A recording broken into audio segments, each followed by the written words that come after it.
before. Like, she just didn't give me the cut that I asked for at all. I asked for 2 inches on the back and sides, and that's very much not what I received. But I didn't hate what she gave me, but I did hate the way that the sides stuck out. That the sides like stuck out. I hated that. So I was like, ooh, I can fix that.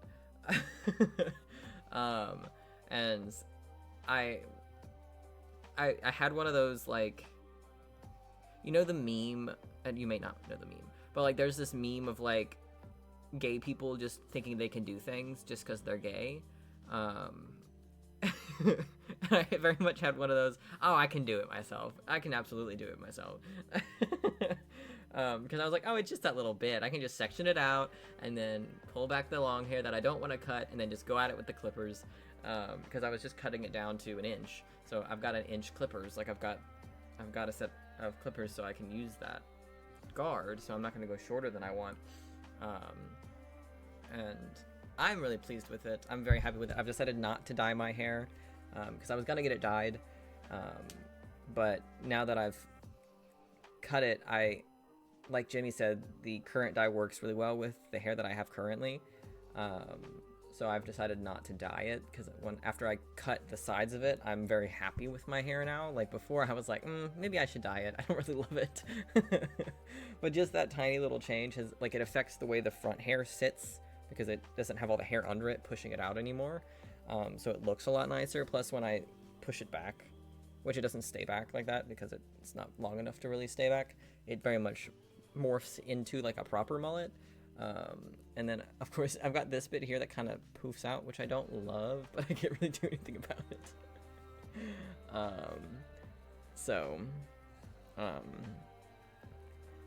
Like I don't know why that just all of a sudden is doing that. Oh well.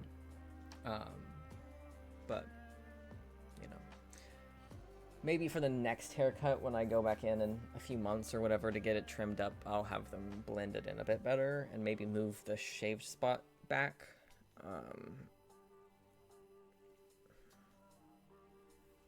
Maybe, I don't know.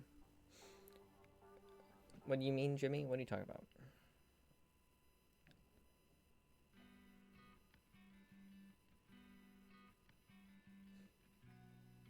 Straighters? What is straighters? Am I dumb? It's possible. It's definitely possible.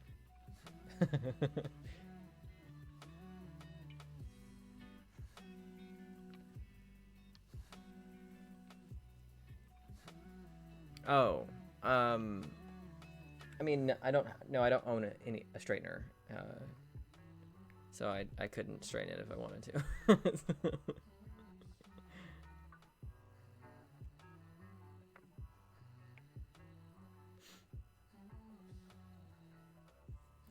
Which is fine.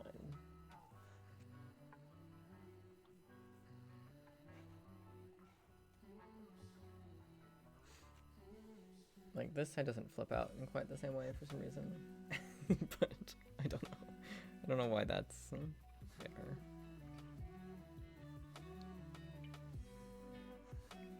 But, you know.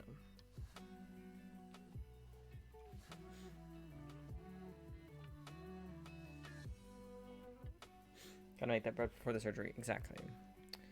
They were sending out shifts again because we had a whole bunch of trailers and stuff in the yard because we were sending people home there for a little while, and then I'm not gonna do that. Jimmy would not find that fun.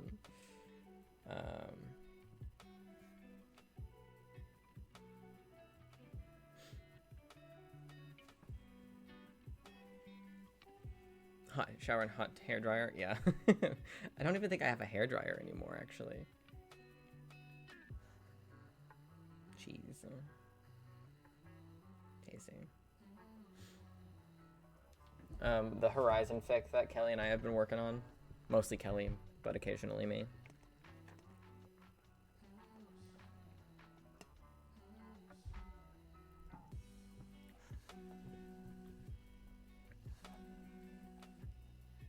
Jimmy would very much not care, so.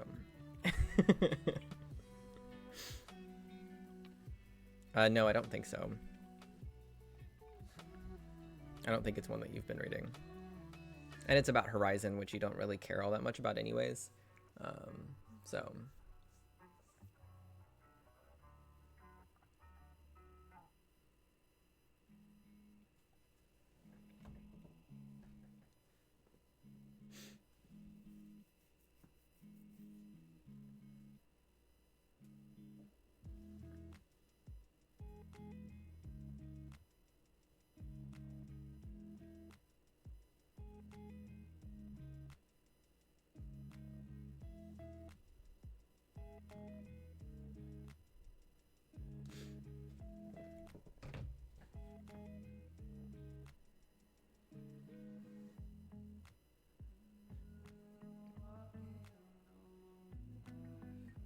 I don't think it was Hours. I don't think you've been reading Hours.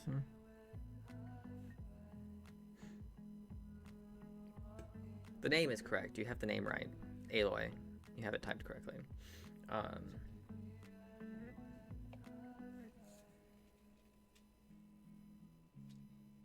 But yeah, but it's not the fic we've been working on.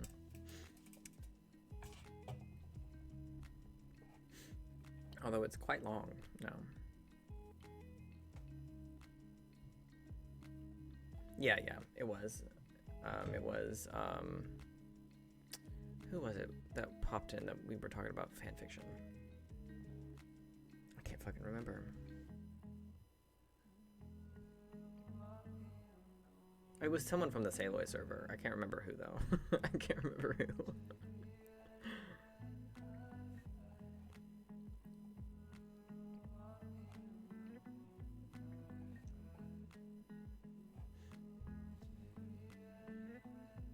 You've made a lot of progress on the fic since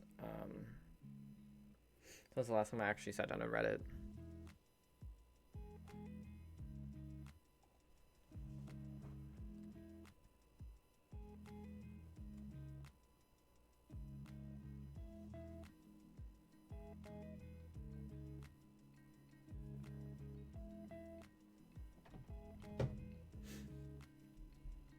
Yeah, it feels like it's been a while because I mean I really just haven't had the time, and then when I have had the time, I've been doing other things. So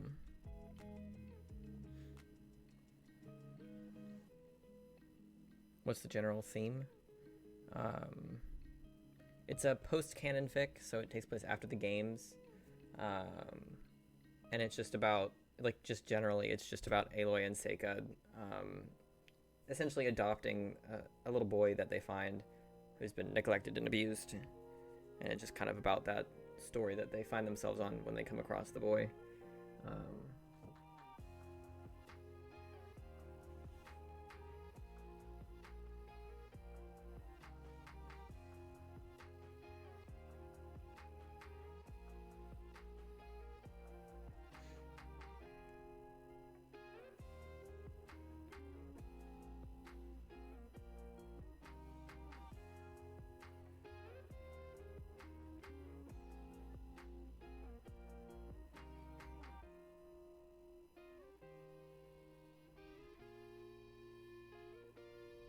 Sounds creative.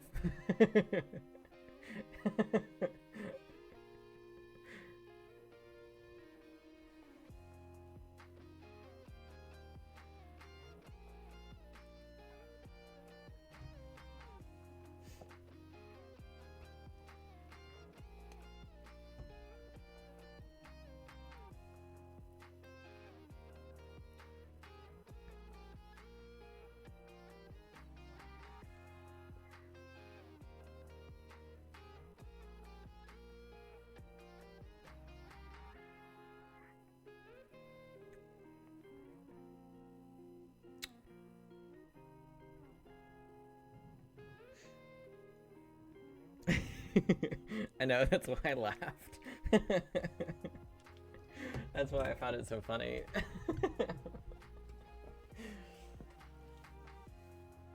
Yeah. I know. That's why I told her no. When she said we can read it on the stream, I said no, Jimmy will leave. Jimmy won't have a good time, so no. Won't be doing that.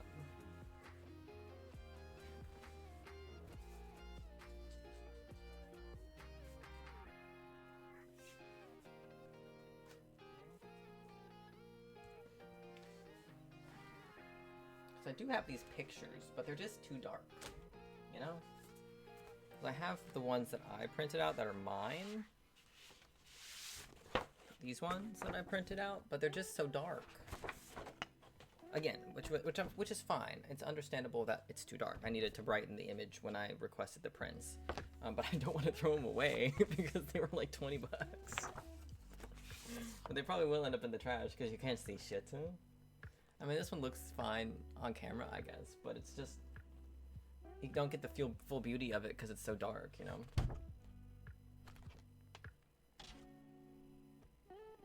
So I probably will just throw these away.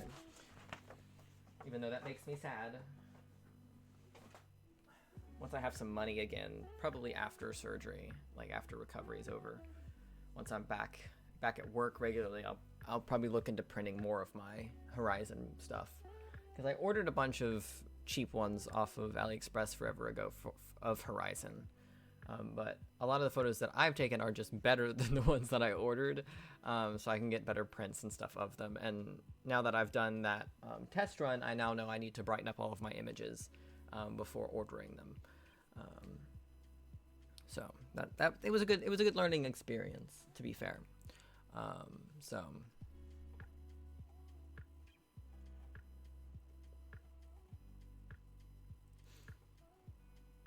Let's see, how many, 7 days ago. Okay, cool.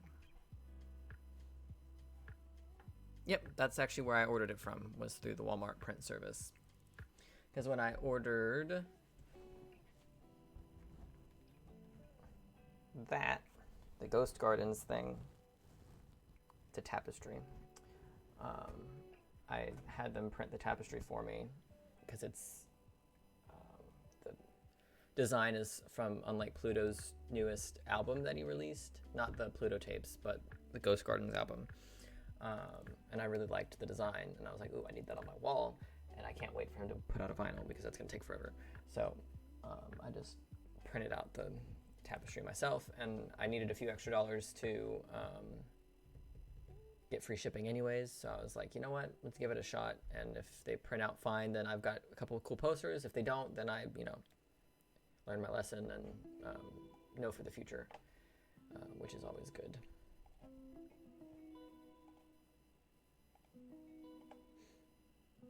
But yeah, Walmart print service, we love. Oh, speaking of Walmart, I did a uh-oh yesterday. So they don't do it in store then. I think they probably do. I don't know if any of the ones in town do, but because I think the one that I got, like, it shipped to my apartment. So I don't know if I could walk into a Walmart here and be like, hey, print these for me. I don't know. But I ordered some groceries from Walmart, and I set them to pick up last night on my way to work. So I go over to the Walmart to pick up my shit,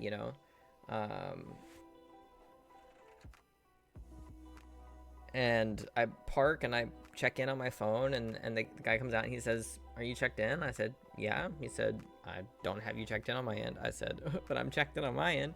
And he said, are you at the right store? And so I went and checked the order.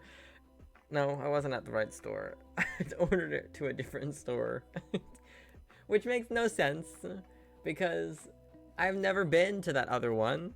So I don't know why my app auto-selected that store. I've never ordered from that one before. I think I've walked into that one before, but I've never ordered on my phone from that one before. Well, it's just like a check-in of like a, hey, are you here? Which space are you parked in? But then so that was bad enough. But then on Walmart's end, they marked it as delivered. So once you check in, they have a step they have to check off where they say, oh yes, we handed it to the person, we put it in their car, blah, blah, blah. And they marked that. So they marked my order as picked up. So either they marked it and didn't give someone my stuff, or they gave someone my stuff that wasn't me and marked it as delivered.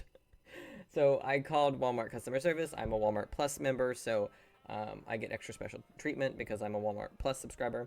And I called them and talked to someone and was like, yeah, I accidentally ordered it to the wrong store and just didn't check because there was no reason for it to be sent to the wrong, like there was no reason for my app to order it to a different Walmart. So I pulled up to my normal Walmart, but the problem is they seem to have given my groceries to someone, or they've marked it as delivered, so I can't even I can't go through and do like a pickup schedule change because they've marked the order as complete. And she was like, oh my god, that's so terrible, I'm so sorry, like I'm sorry that happened, let me look into that for you. And so she started my refund on the order, so I got my like $80 back thank god.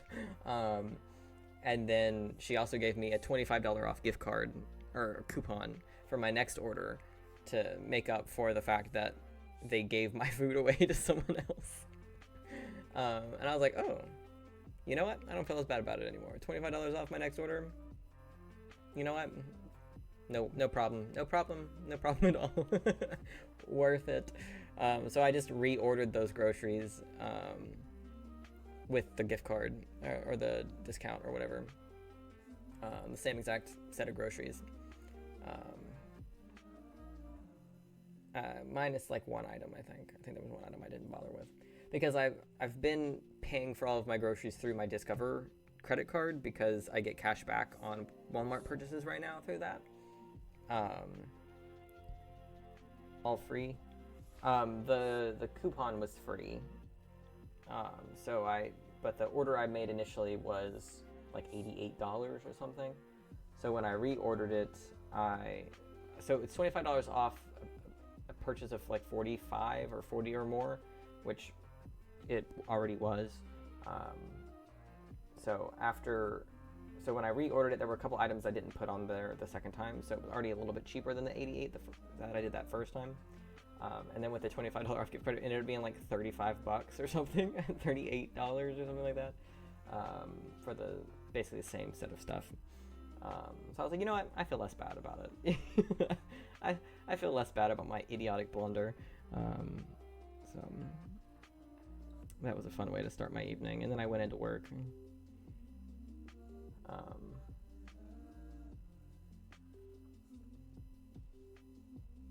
Yeah, just been picking up a few extra hours here and there. I might stay late tonight. I'm not sure. I might stay till 4:30 tonight. I haven't decided yet. I don't really want to, but I'm gonna get there a little late anyways, so I might just stay late to make up for that. But I also might not. I don't know. How's the delivery going? The Walmart delivery? I assume is what you mean, the Walmart delivery stuff. I quite like Walmart delivery. I am a big fan. But I decided to do this one as a pickup, like where I just go to the store and they put it in my car, because it's a lot of soda, and I'm just stocking up on all the soda, because I'm basically out of soda anyways. So I'm stocking up on a bunch of it. So I figured it would be easier to go just pick it up instead of having them deliver it outside my gate and then having to walk back and forth from the gate like 6 times with my drinks, instead of just being in my car. So it'll be a bit closer to the door and stuff when I bring it home. I mean, I did sign up for DoorDash. I've only DoorDashed once. So it's not going.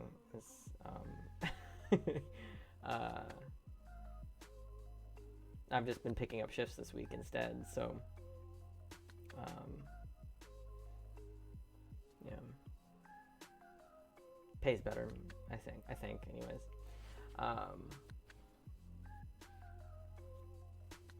But I'm glad that I have that as an option now, especially for after recovery. But I think I've decided for Christmas that I'm gonna just drive to Georgia this time instead of flying. I think it'll be cheaper to just drive. And since Christmas falls on like a Thursday or something this year, I'll have to take the time off work to go anyways.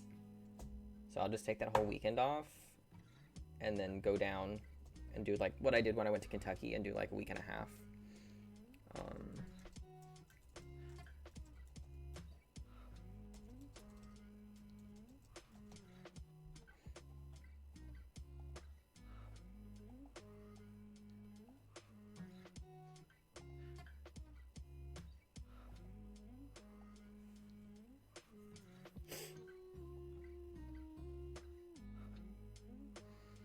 Yeah, right now, if I fly into Atlanta on, well, that's Christmas Day. Let's not mark Christmas Day. Let's move it back. It's still like $400. Before taxes. The cheapest one is a non-stop flight through Delta for $293. If I fly out on Tuesday the 24th and fly back on Tuesday the 31st.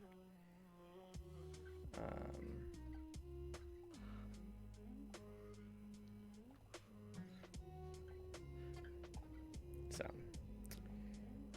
because I'd be flying out through the week of Christmas, which is already going to be more expensive because it's Christmas.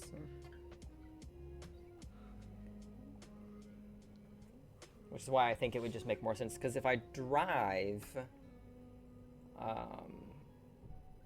the cost of gas and stuff will probably equal out to about the same as a flight, except that I will have more freedom as far as like where I go, because if I'm over there and we do like our holiday stuff and they're kind of done hanging out, I can always drive up to like Bowling Green or something and like, you know, like just take an extra day or a few hours or whatever and drive up to Kentucky and see people in Kentucky potentially.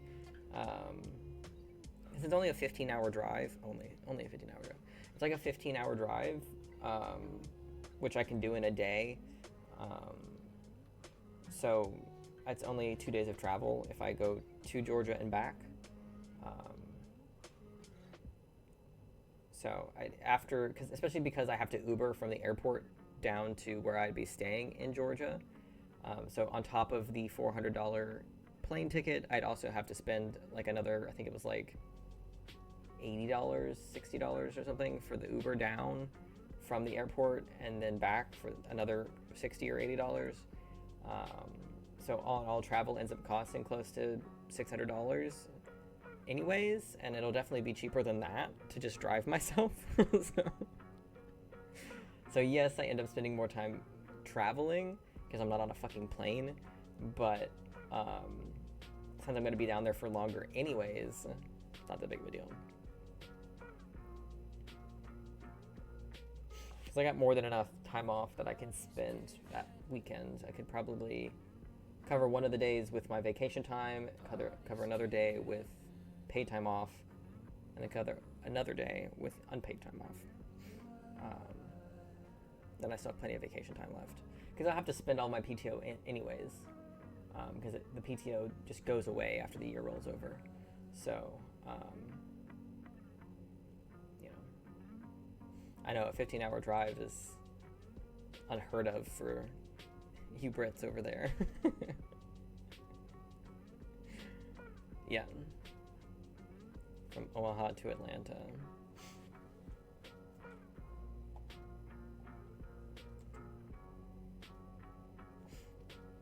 I think it's actually a little bit further than that. Just for the exact address.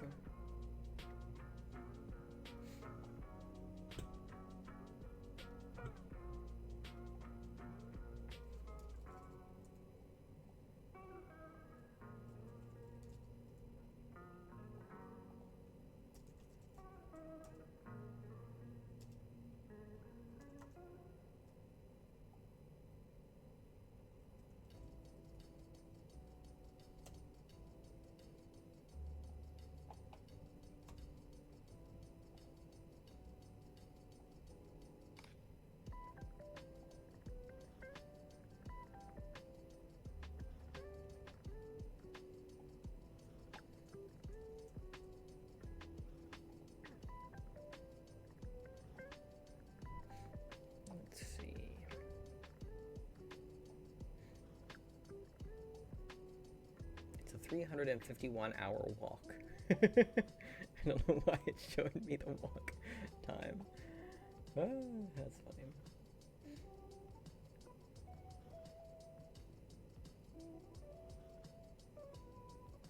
Yep. It looks like if I were to depart right now, it would be a 14.5-hour drive without stops. So, because the place that I would be going is a little bit above Atlanta, it's not quite in Atlanta, like it's not all the way down to Atlanta. So it's 969 miles from my apartment to my relative's house. If I take the fastest route. One of the other routes is 1,033 miles. It'll just depend day of what the best route is. But it's about, depending on which route I take, it's anywhere from 15 hours to 16 hours with like, probably closer to 16 if you add stops and stuff. Because I'll have to stop probably 3 times, maybe 4 times.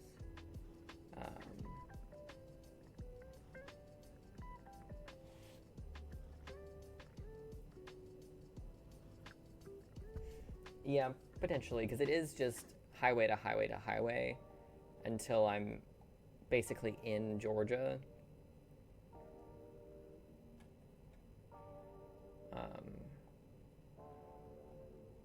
Yeah, then I get off of the highway right as I enter like the outskirts of Atlanta. And then that lasts like 40 minutes or whatever is like just regular roads, not highway. Inner city roads.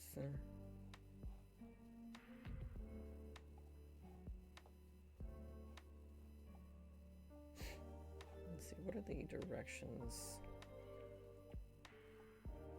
from like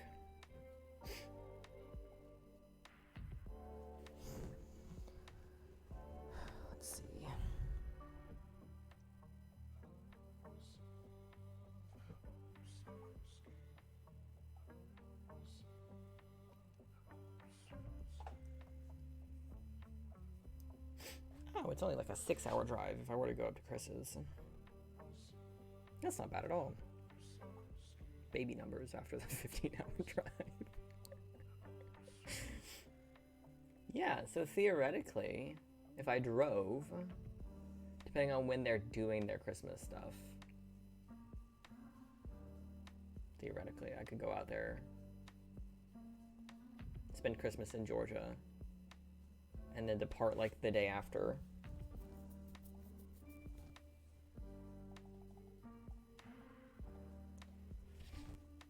Yeah, because Christmas is on a Wednesday. So I'll get to their place like Monday or Tuesday, be there for Christmas, and then go from their place on like Thursday or Friday, probably Thursday, so like the day after Christmas. Drive up to Kentucky, and then I've got like almost a week that I can spend in Kentucky and like see people there.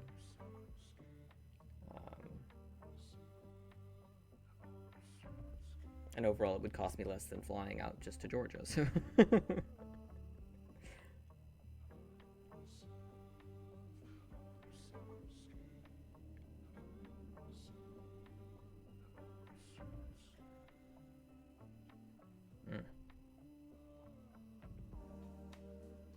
I still think it's funny that my drive to Georgia will be basically as long as it would take to drive across the entire country of the United Kingdom.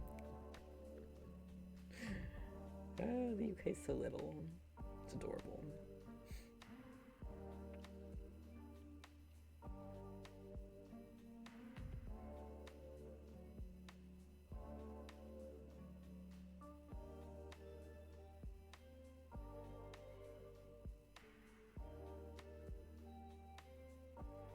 Yeah, I think that might be what I do. Go down to Georgia, and then up to Lexington, and then over to Bowling Green, and maybe get to see Zoe for like a day. and then come home. Seems like a good idea. To me, anyways.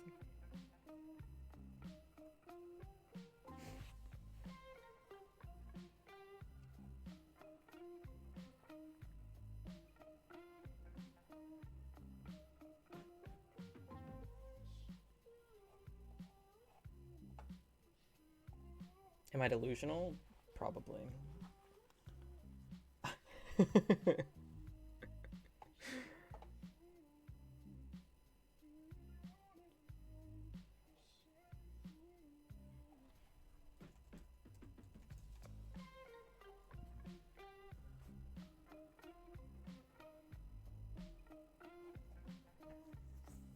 Yeah, it's only a slightly shorter drive. Although, depending on where Brenda is, or not Brenda, Barbara is, I might go up and bother them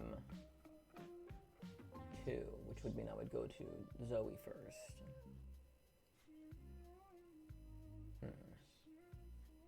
I'll have to see. Figure out where everybody else is located at the time. To see, that would be a freedom I would have from driving that I wouldn't have if I flew out there. I would be able to just go wherever the fuck I feel like and see whoever I want. I could only, because I'd have to Uber everywhere. I can't take an Uber 6 hours north on Christmas. You know what I mean? Like, that would cost a fucking fortune. So, but yeah, that's kind of what I've been leaning towards. And of course, that's assuming my car is still in functional shape at that point.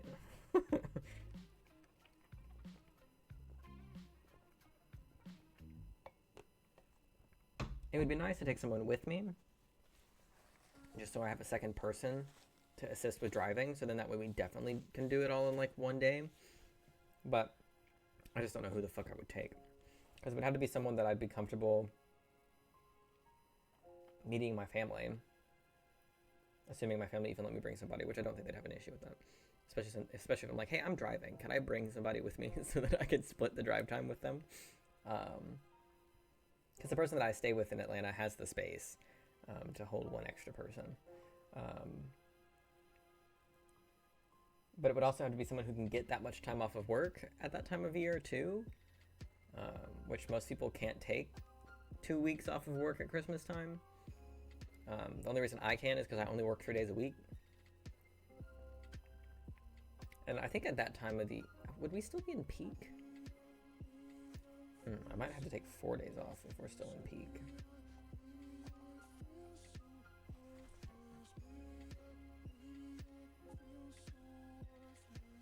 I could cover 2 of the days with vacation time. Because by then I'll have more vacation time than I do now. And then that way if I have an overtime day... Well, no, the overtime day would be Wednesday. Would be Christmas. So no, I won't have MET that week. Because my MET day is on Wednesday. And we're not open on Christmas Day. It's the only day of the year we are closed. So. Been watching a World War II U.S. military informational film about the UK recently. Know Your Ally Britain. Apparently we are just a bit larger than Idaho. When it was filmed, 500,000 people lived there. 96 times that lived in the UK. Yeah, Idaho's pretty sparsely populated.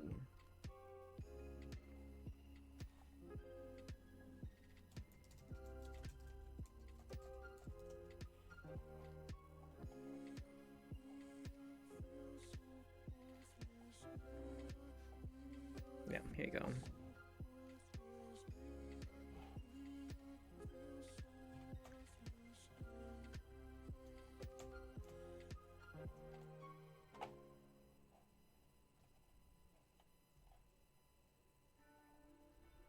So.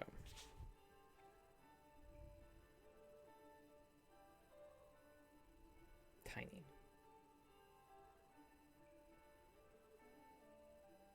Itty bitty.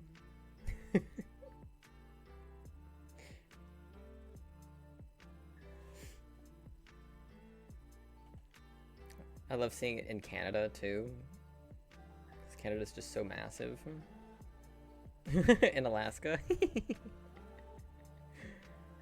Yeah, I mean, my drive journey is much farther. But because of, I assume you all have to like snake through here to get from the top to the bottom. So, because I'd be going from here in the US, about here-ish, to about here-ish. So,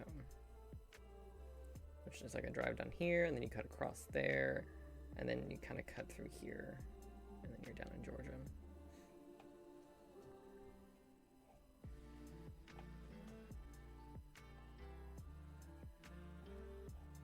So, top left to bottom right. So from like up here to down here. I mean, to be fair, because we're so large, we do have a slightly better like interstate system than I imagine the UK does. So, you know, because like basically, because I can go basically at least 80 miles an hour the entire drive. My entire drive from Nebraska to Kentucky, I'm basically only on highways or interstate the entire time. There are no real side roads until I basically get into whatever city that I'm staying at, whether that's Bowling Green, whether that's Lexington. Like I'm basically on a highway because I'm right next to the highway here. Like to get to the interstate from where I am, it's like not even 10 minutes to get to the interstate, and then I'm just on those roads from interstate to interstate until I get to like Bowling Green. And then like as I would be passing by Bowling Green on the interstate, I just get off the interstate. So it's a pretty substantial interstate here.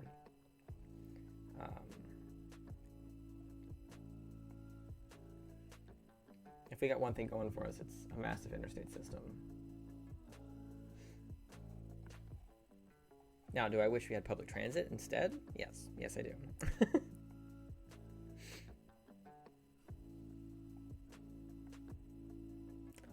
No, that's not correct. What? What?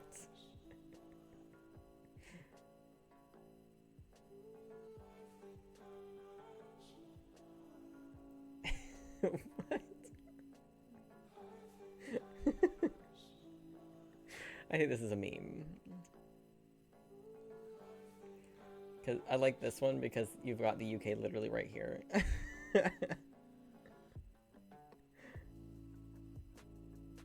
You might be full of shit, but I'll believe it.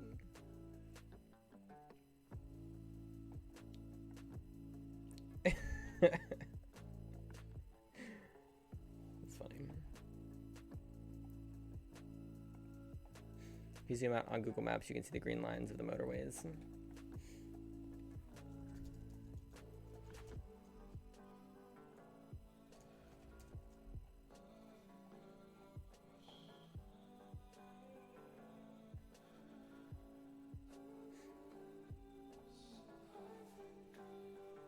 Y'all have like 6 motorways.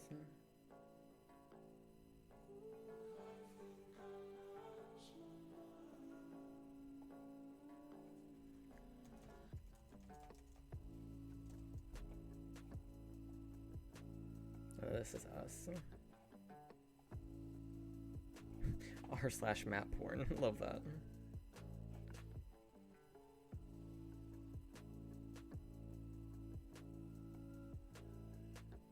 Because I live here. Ta-da! Why did it take me up to the top corner? Me! Ta-da! And then we take the interstate down to Kansas City. And then we go over to St. Louis. And then we go either into Louisville. If we're going to go to Lexington, we just go through Louisville. Or we go down towards Nashville. So should we zoom out a bit more?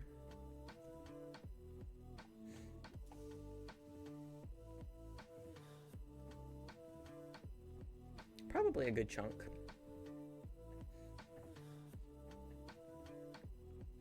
But see, the perks of living in like a bigger named city you have more access to interstates and stuff. So like me living in Omaha, Nebraska puts me in a better position to get on the interstates than if I lived like up in nowhere, Nebraska, up here, you know? But then you just take a highway up to whatever interstate line you need, and then you go from there. Because like this looks like a fun drive to go from Seattle, Washington, and just take Interstate 5 all the way down, and then get off onto 10 and go all the way across the bottom, and then hit Jacksonville, Florida, and go all the way up to Maine. That looks like fun. That would take a while, but it looks like fun.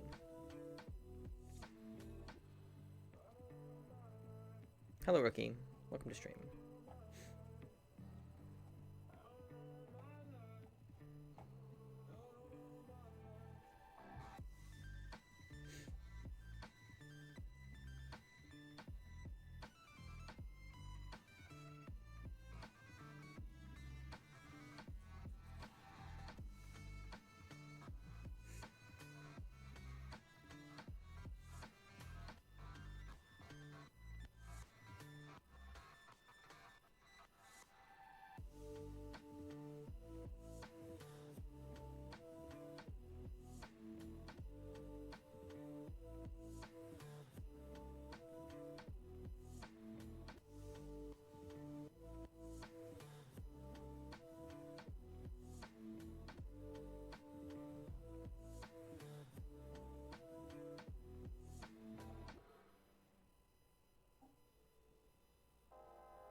Or not, I meant shonen. Oops.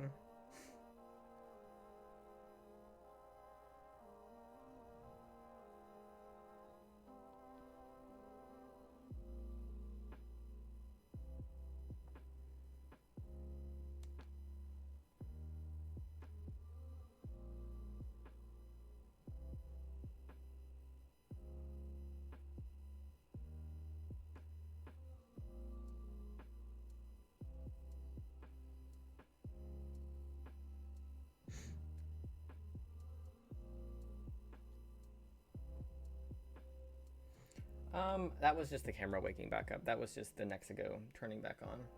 I do have the fade transition. I do have a fade transition. But the black screen was just the Nexigo cam turning back on. Yeah, Jimmy, stay asking questions. Ooh, new bows. Ooh, it's an hour long. Ooh, I know what I'm watching at work tonight. Ooh. Yes. Yes.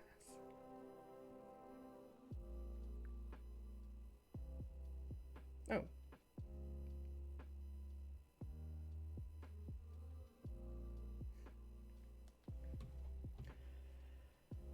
Hey, I was just wondering if she was going to get back to me today.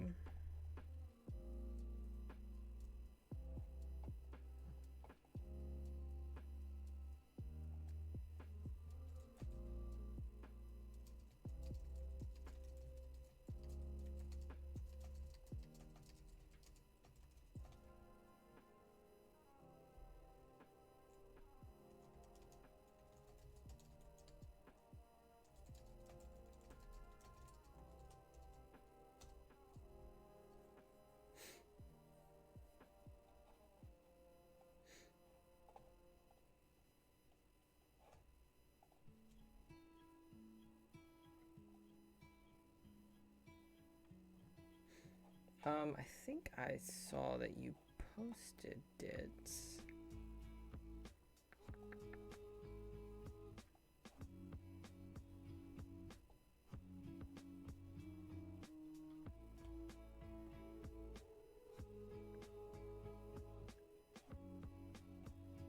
I think it's funny that you shared the Not Just Bikes video twice. 2 days ago and then today as well. Yeah.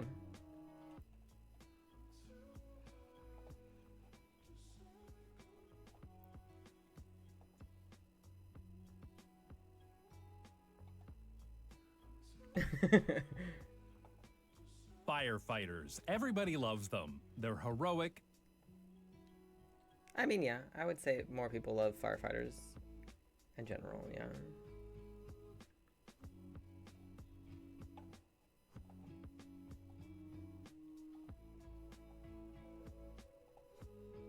Fire.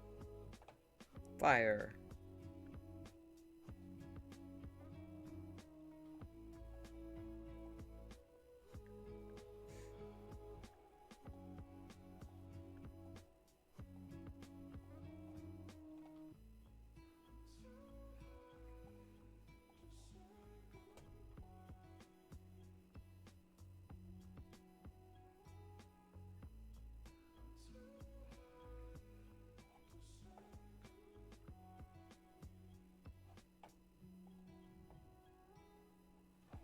Different page, different page.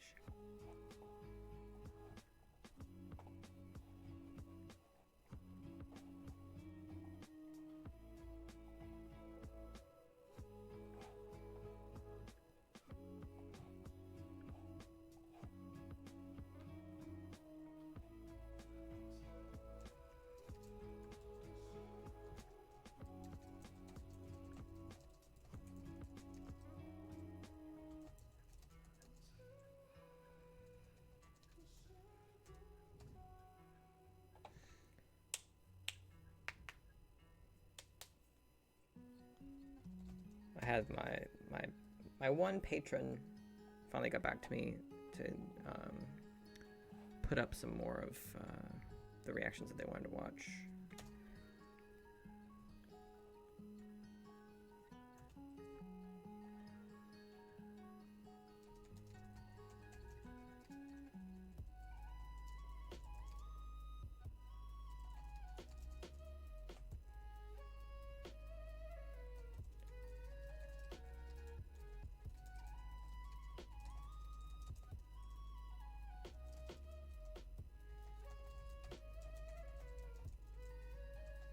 Yeah.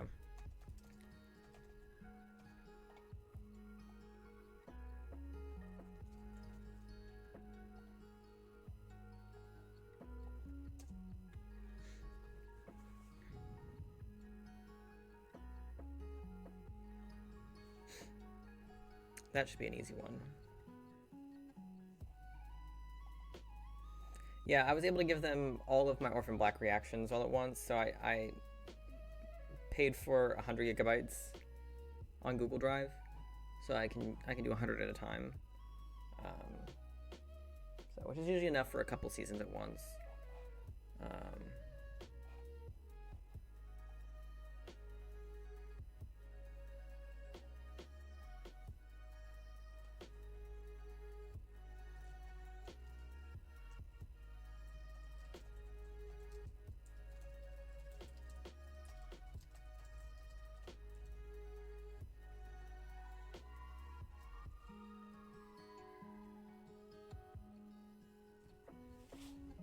Yeah, you should know it.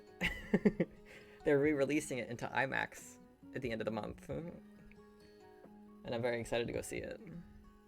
And I've been talking about it. About wanting to go see it again.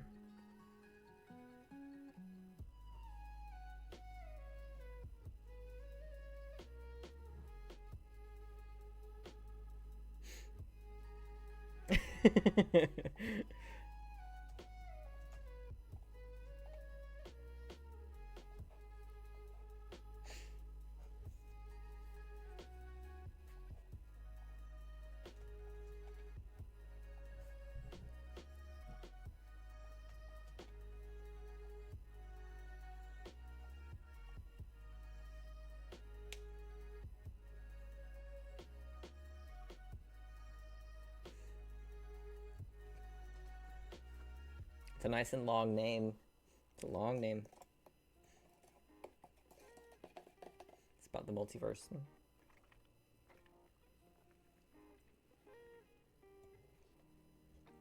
Uh-huh. There it is.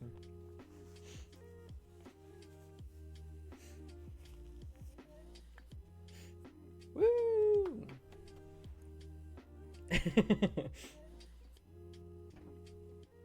Honestly, the most impressive part is that you just remembered what it was called. Because neither of us have a good memory, so.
Thinking is hard. Oh yeah, thinking is fucking awful.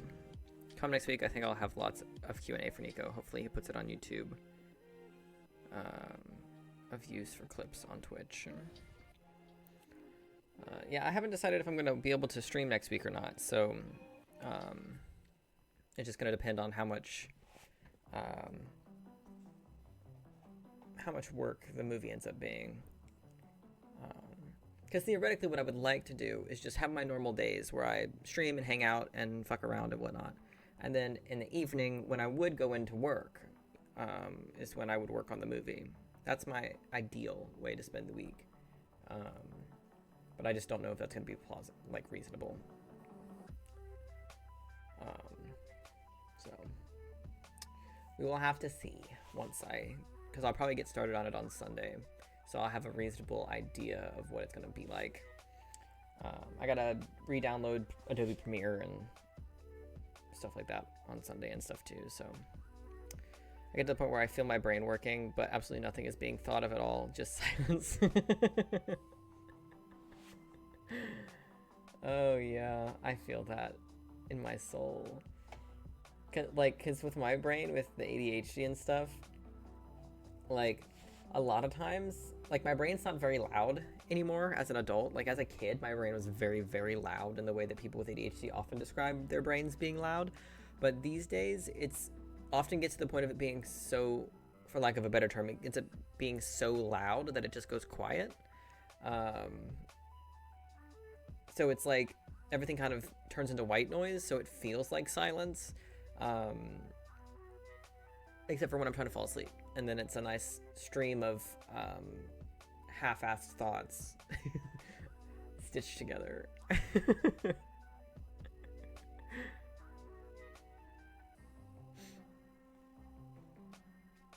You're always welcome to ask questions, Ricky. I can't promise I will always answer them, but you're always welcome to ask questions, whether we're doing a just chatting stream or not. Because honestly, let's be honest, most of my streams turn into just chatting streams at some point or another.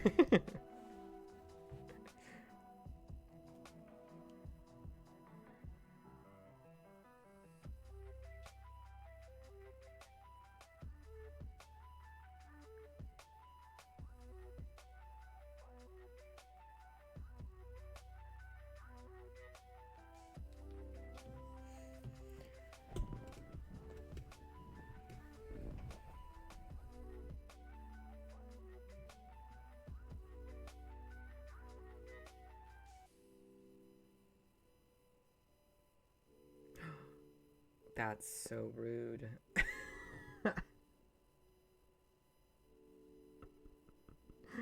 That's so mean. So as y'all know, I've been using Bumble. Um, and recently Bumble was like, hey, you've been using us a lot. Would you like access to premium for a day for $7? And I was like, oh my God, yeah, actually. Because I was waiting for the people who liked you page to get up to 10 before I bothered spending money on it. So I could just bang through a whole bunch of potential matches in one go. And so when they offered me, but premium's like $23. So that's why I was like, I'm going to really rack up a list of options before I spend nearly $30. But then they were like, hey, we'll give it to you for a day, which is all I would need to go through all those matches, for $7. And I was like, oh my God, yeah, absolutely. And it just notified me that I got another like, but my premium just expired like a couple hours ago. That's so mean.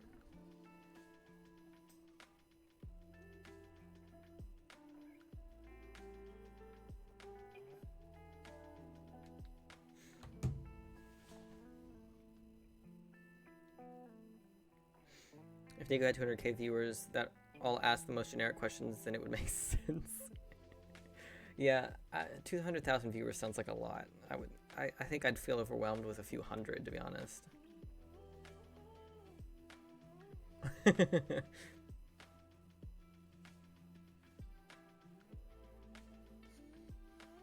Yeah, I don't know how people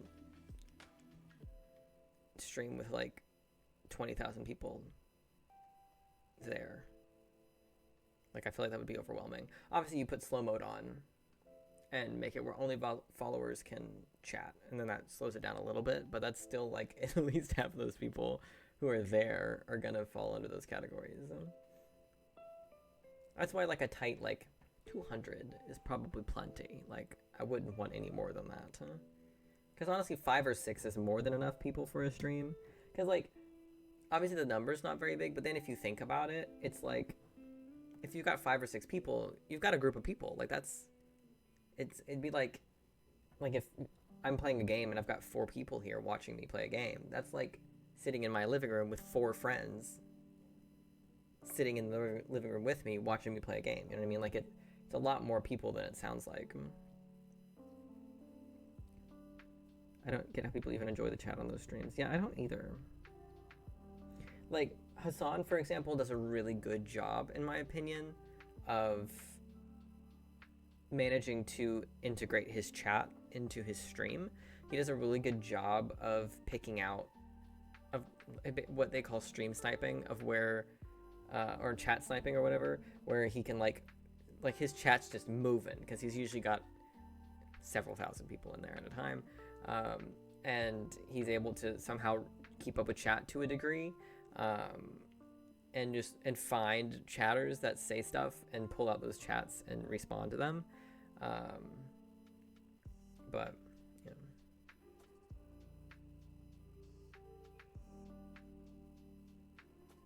But I don't really watch his lives though. I don't really watch anyone's live streams anymore. So I've never really watched Hassan's lives. Like, I've watched him a couple times, but I usually just watch the YouTube cut downs because they're more succinct.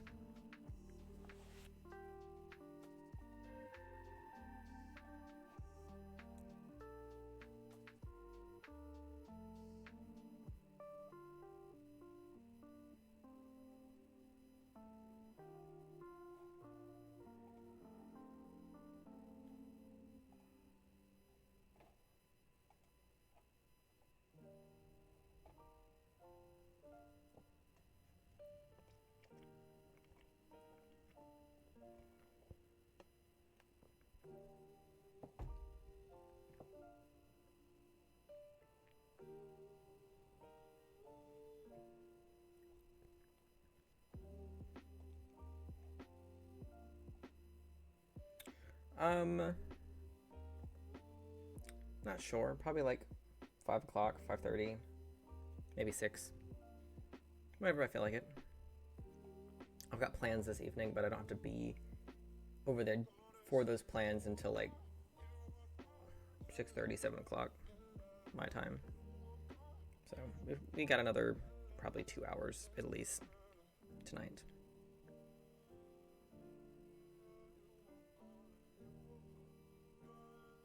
Yeah, 2 hours makes sense, because then I'll have time to watch a couple episodes of anime and eat something, and then head to go do what I'm going to do tonight. I just got to decide if I want to stay late at work or not today. I'll probably decide while I'm there. Because I'm only scheduled till 1 a.m. But theoretically, I could stay till 4:30. But will I want to?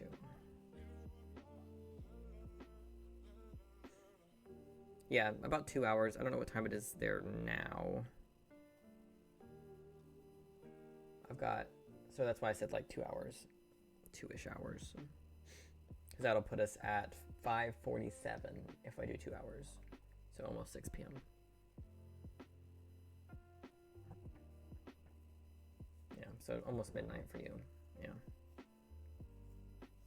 And I think Rookie's in a similar time zone, so... If I remember correctly, which is a big if.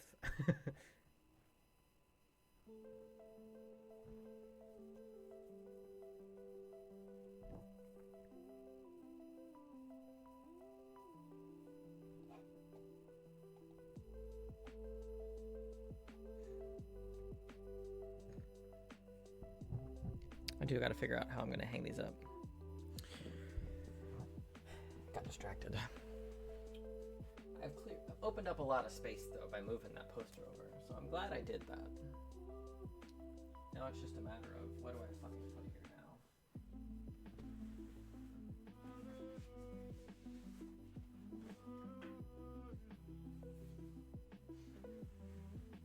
I could theoretically put a Good Omens poster in here. The question is, which Good Omens poster do I put in here? Which one? Which one?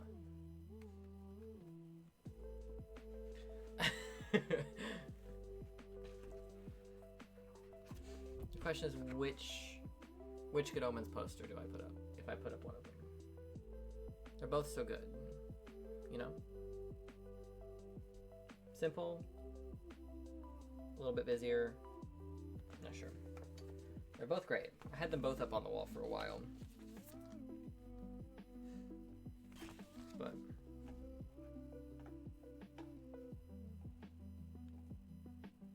the right one, which would be this one. This is the one in my right hand, the busier one.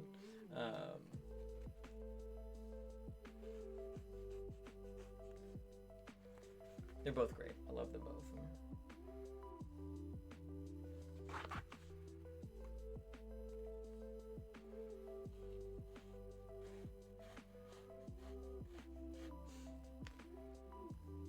Oh, okay. Okay, the busier one. Keep that one in mind. I put up the Quiet Place one up there, so we won't put up this one. We've got Hot Aloy, we've got more Korra, but I don't think I'm going to put that one up over here. A couple Aloy ones.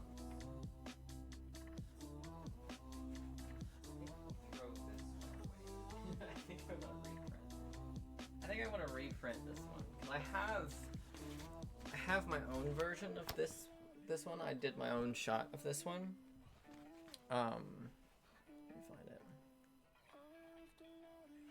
That I'll print out my own of.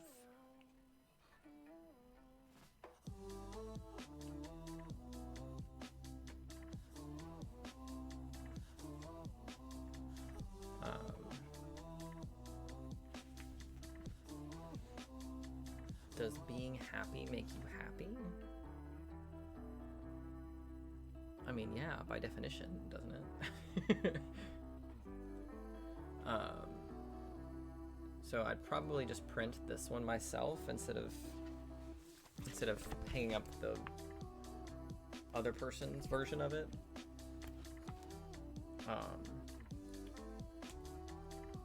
The only problem is just how tall this one is, so I might need to go try to redo it at a different angle so I can fit a more appropriate poster size. just because this one's so long, you know, like it's so tall.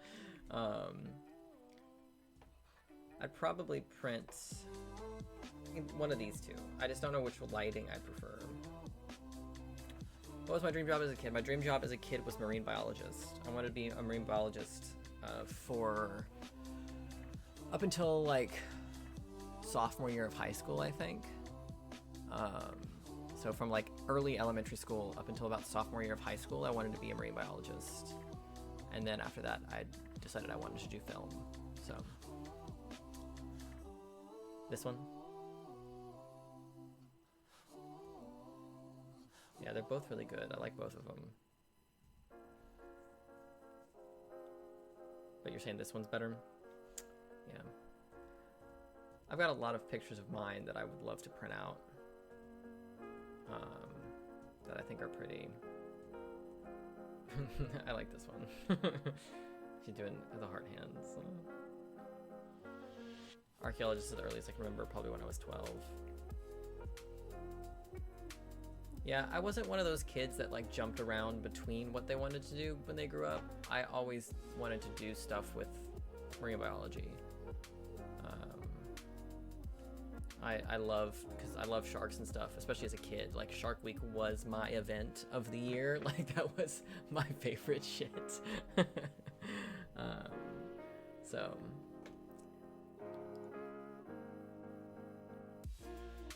yeah, so I think I'll put this one on the floor as the not anchored right now pile. I'll print my own. Then computing, once I realized that I sucked at physics at a higher level.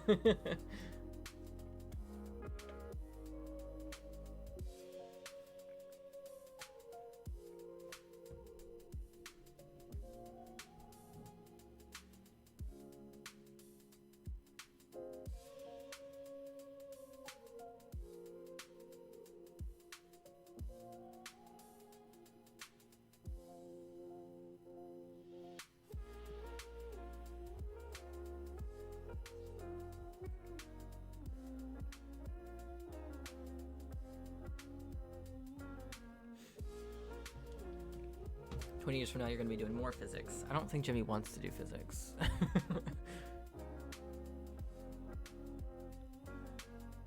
Right, honestly. Because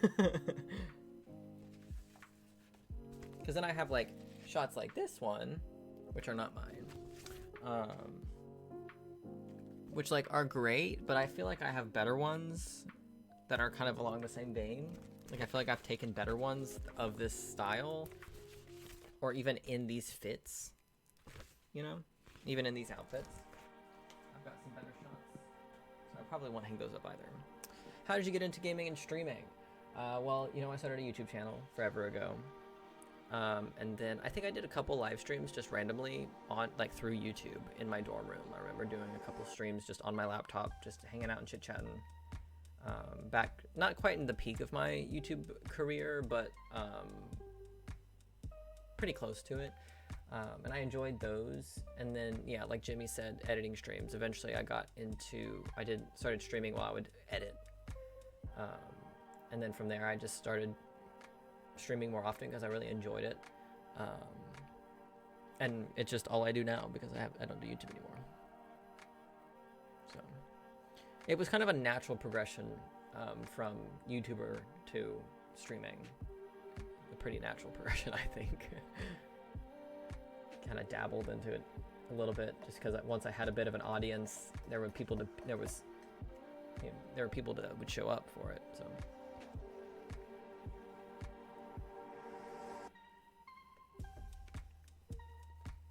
Right. Mega numbers.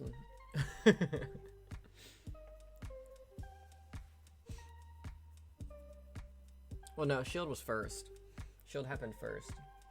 I probably started streaming. I could go back and look, actually.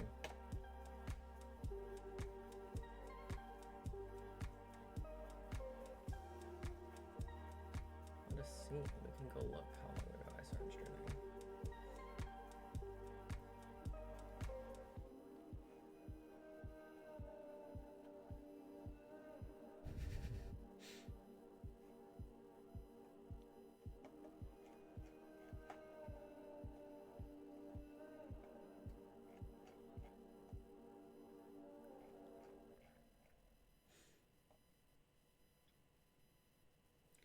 Okay, I started streaming.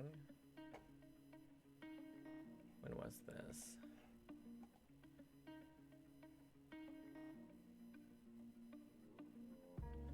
Where's the date?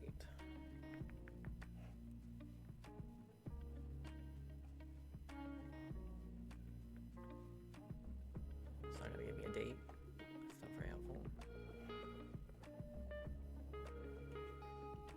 You're gonna make me open the video.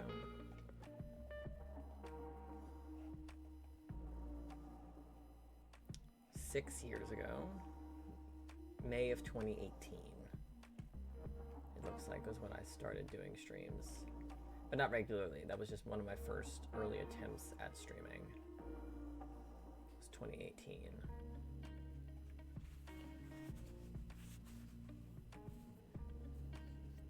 So, oh, there they are. They hadn't populated it yet. There's the dates. Wow. A lot of likes on those streams. A lot of views on those streams. 200 views. 700 views. Whoa. Back in the day. I still vaguely remember making the thumbnails for these. They were fun. I remember... it looks like the first game I streamed was Life is Strange. That's appropriate. Like the first full game that I streamed was Life is Strange. Granted, I'd already seen Life is Strange, so it wasn't like my first playthrough of it. But that was the first game I played on stream, it looks like.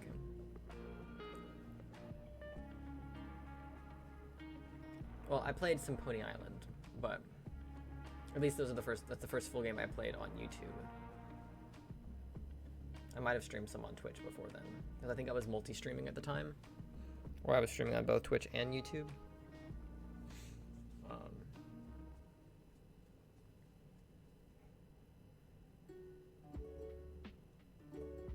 Fairly early days then. Oh, yeah. Earliest memory of Nico was when you were wearing a cap and doing some crazy reaction. Oh, yeah. The cap was very early days. Very early days.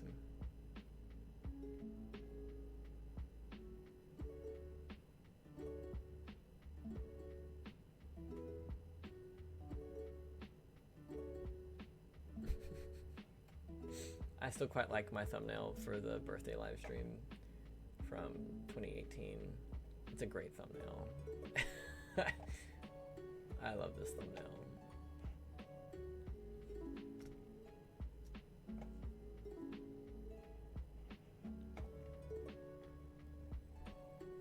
I love this thumbnail. It took me so many tries to get that thumbnail because of how you would make thumbnails back then, because it would be like taking a picture essentially with like in the live stream program before you hit go live, and so I would have to like hit the button and it would count down, and I have to jump up onto my bed because it was a dorm bed, so it was up off the floor, and then put the thing on my head. It took a few tries. It was a fun time though. Probably watching you for a long time, but probably only got more close in the final years as I saw the editing streams. Yeah.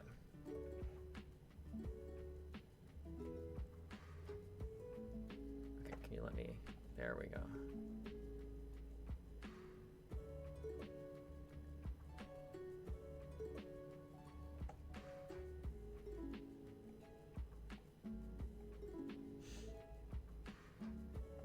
I have my sister. And then I have two older brothers. Two older half-brothers, I should say.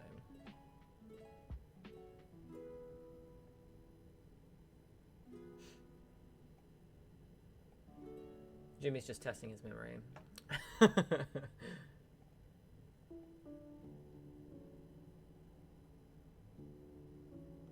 Yep, there are 3 siblings total. Younger sister, older brothers.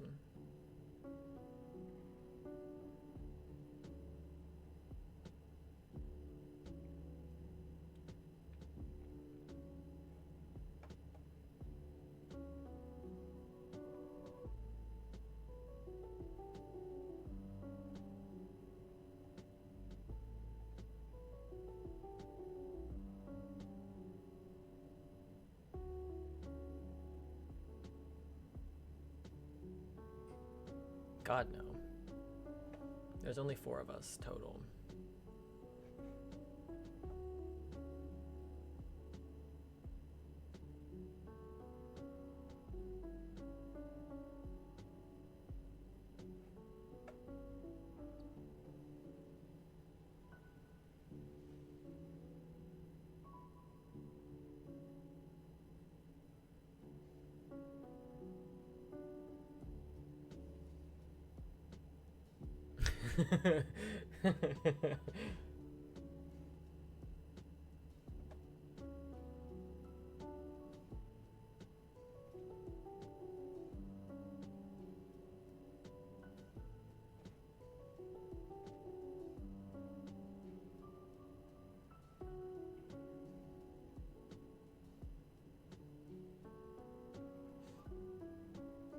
How tall are you? I'm 5'6", 5'7", like 5'6" and a half or some shit. So I usually just say 5'7" when they ask at the doctor's office.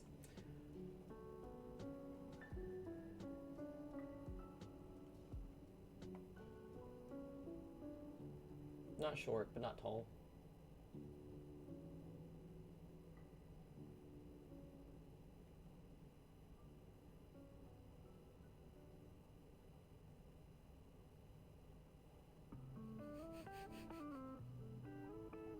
The reality of DEI. Here are the examples of real anti-white racism.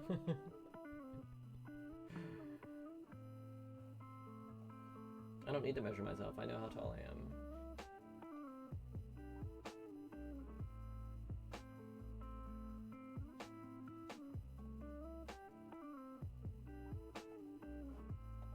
I'm sure all of you already know this, but breakdancing is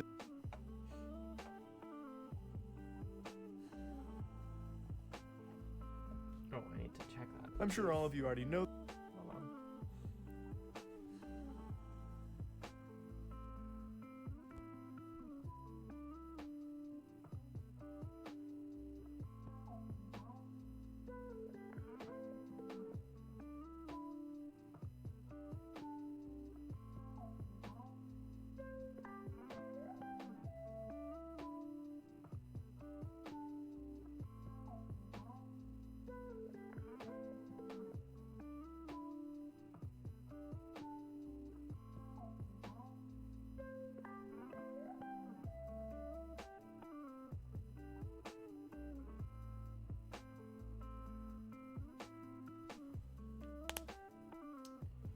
I would say that I'm probably more of an introvert. Though as I've grown into myself a bit more, like if I had answered this question a few years ago, the answer would have easily been introvert. But since I have grown into myself a bit more and I like myself a bit more, I'm a bit more confident, so I can definitely,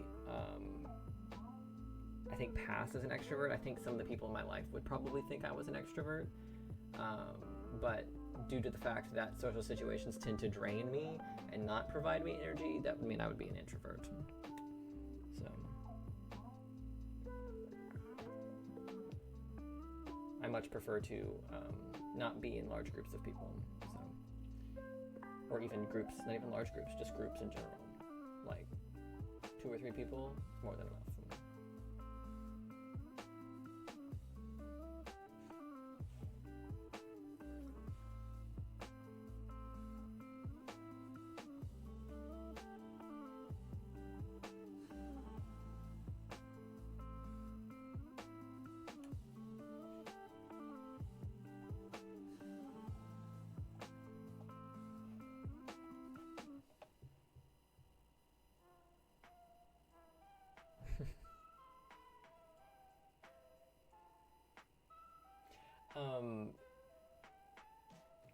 As you know, as you might know, a good chunk of season 2 of Arcane got leaked onto the internet recently.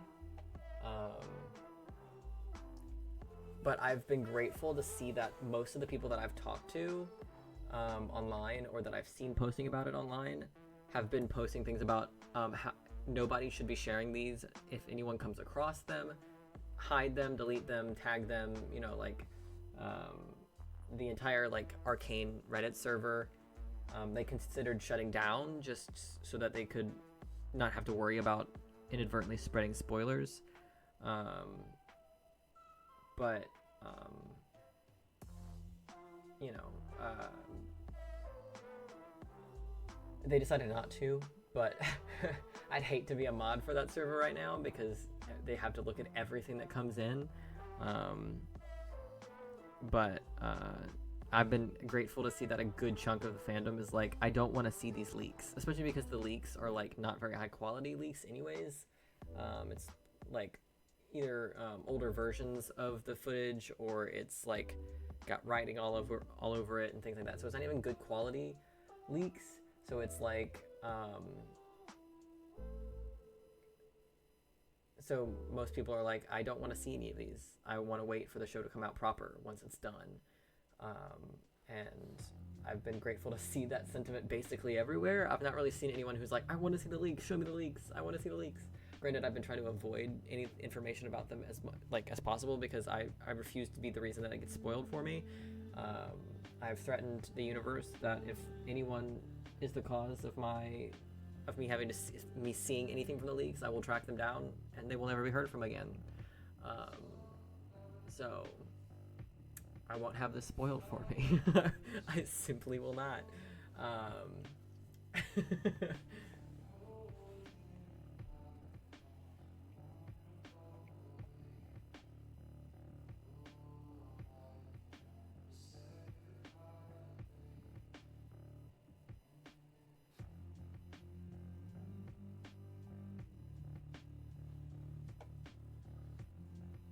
Do you have pets? Not anymore.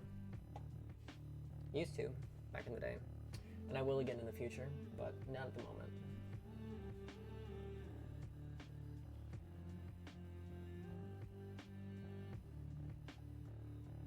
The woke mind virus. Oh no. Not the woke mind virus.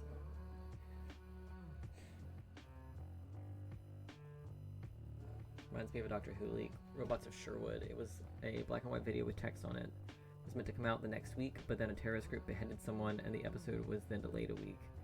So you could have watched it 2 weeks early. Interesting.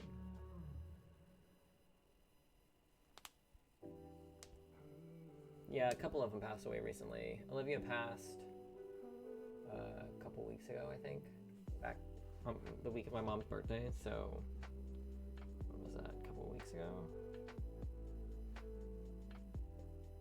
Almost a month ago now. And then Lila passed away back in September. I mean, yeah, I've got more than one spider, though. There's plenty of spiders here in the apartment, so it's there's not just one. I did save one the other day. There was one in the shower after I turned it on. Like, I knew that the spider in the shower was there, but I usually just let them run down the drain when I turn the shower on next time. But he managed to avoid the initial stream for when I turned the shower on, so I pulled him out of the shower and I just moved him over to the corner outside of the bathroom where there was already like a vacated web. I just kind of put him there, and I think he's still over there.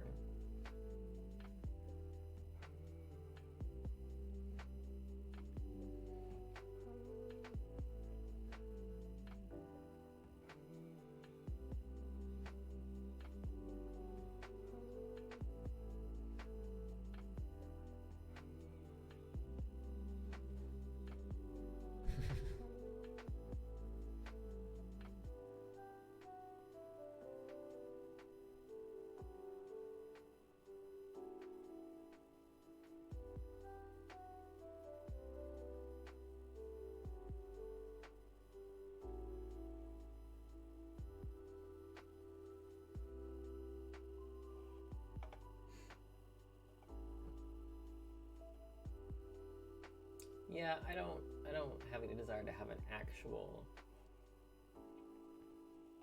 pet spider. No, thank you.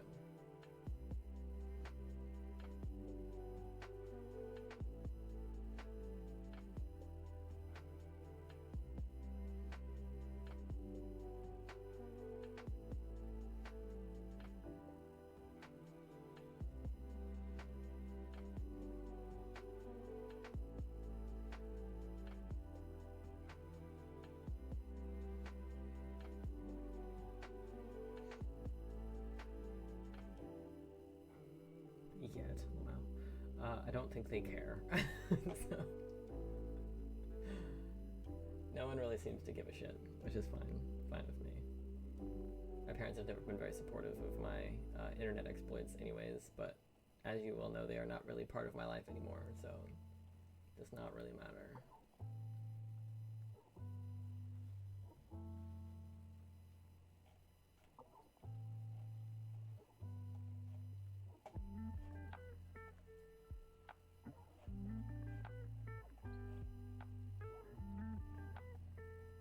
Oh, he's one of the little guys.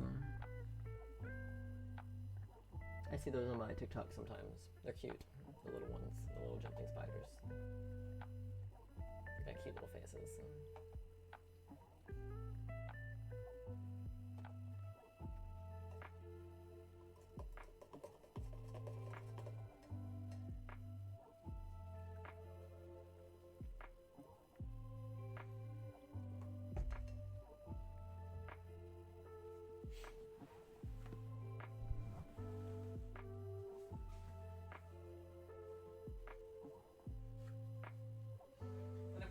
Nightmares poster, which it's really big for no real reason, so I might like fold it in half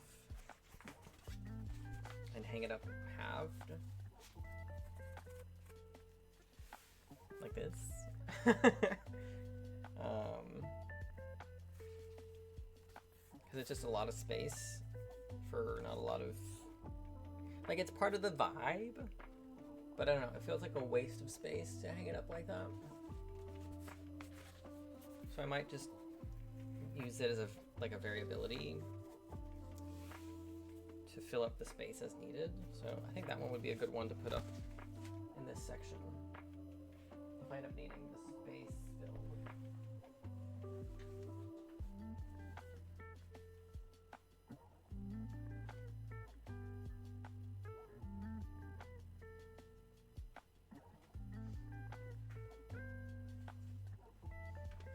This big one, this big boy.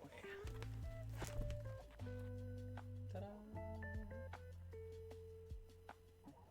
It's quite a big one though, and it's all bent up. Because of when it shipped to me, it was very much rolled weird. So like you can see how folded up the back is. So it doesn't look very good.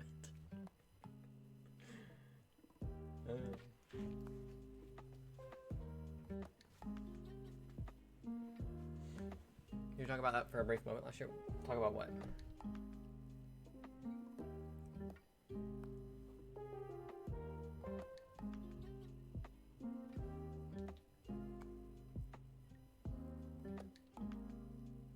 I do watch anime. I actually just recently got back into anime this past week or so. I finally sat down and caught up on Demon Slayer. And so I had to purchase Crunchyroll again so I could catch up on Demon Slayer.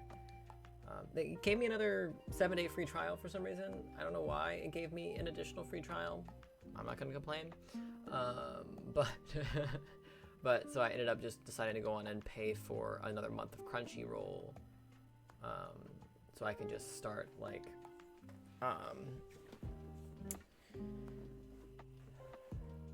watching a bunch of animes and stuff, because it's been a while. I go in and out of anime. I'll spend a period of time where all I watch is anime, and then I'll go without it for months and months and months. I just watched Solo Leveling on Monday.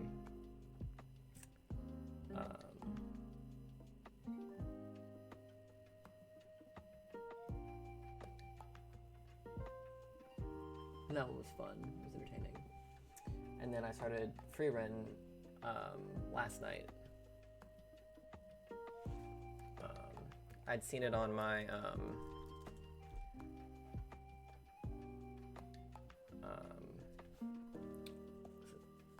TikTok. I think I'd seen it on my TikTok. Freerun. This one with the little elf lady. I'm a few episodes into this. It's cute. I'm well aware of the dark side of piracy. I'm well aware of how to pirate things. It's just really hard to pirate anime. and it's hard to pirate anime in a way where it's consumable still. So sometimes it's hard to find the English dubs of anime through piracy, and then obviously I can't,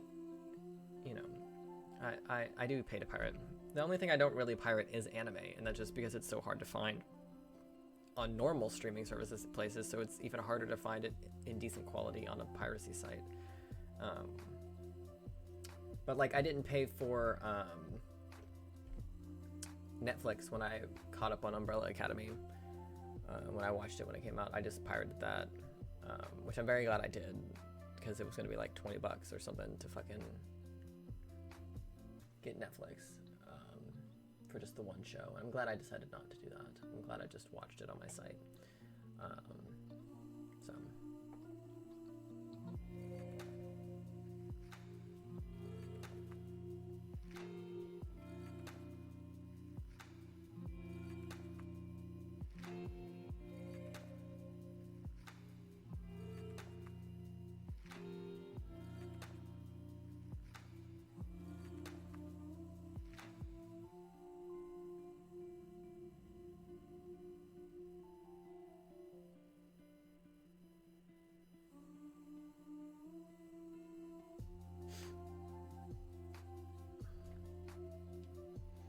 What superpower would I want?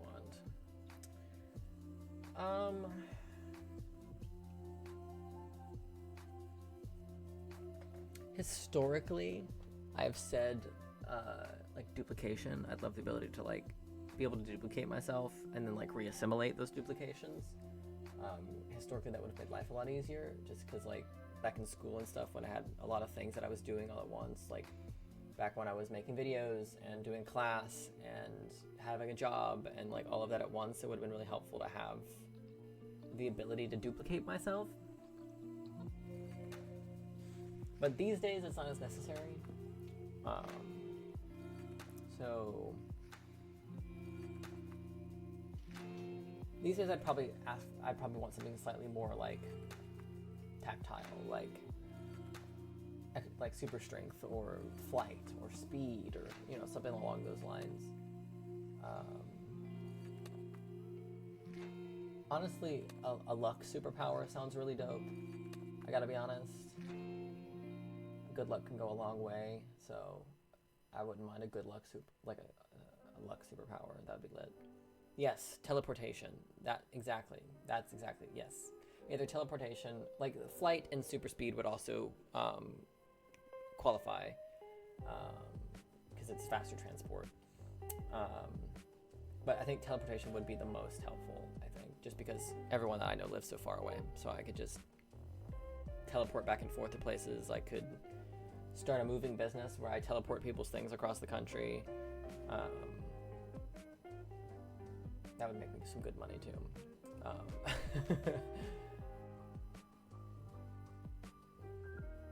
Yeah, very, very much teleportation, like Gordon in Shield.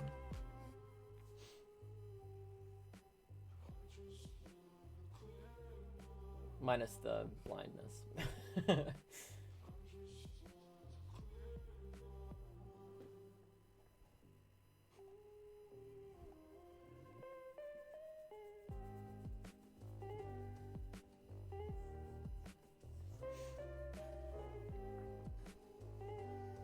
No, I've never watched Naruto, and I have no plans to. I was thinking more Agents of S.H.I.E.L.D., that chick who can duplicate herself, the Inhuman that can duplicate herself, that we fight, that I believe while she's still Sky, she fights, what season would that be? Season 3? Late season 2? On the helicarrier.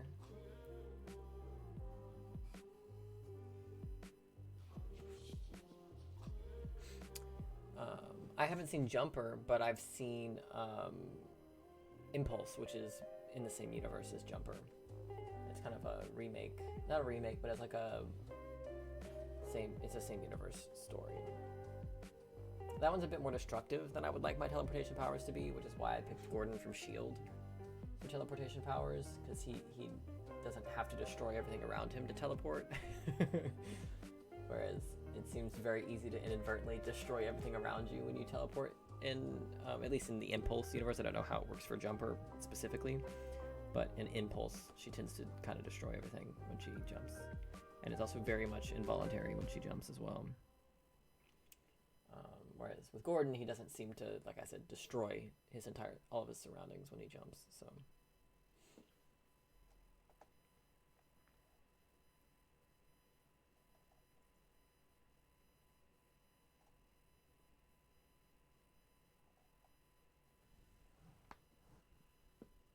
Oh, music stopped.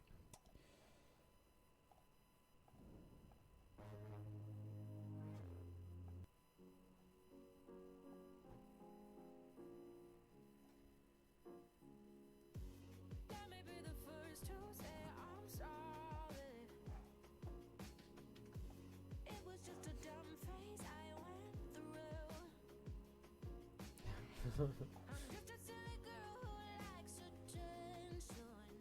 Oh yeah, it didn't have a thing to do with you. I saw the end from the beginning. If you're honest, maybe you did too. We run around, we hide, we play pretend. We tell each other lies to make amends. But underneath the guise of being friends, I just want to rewind. Give me a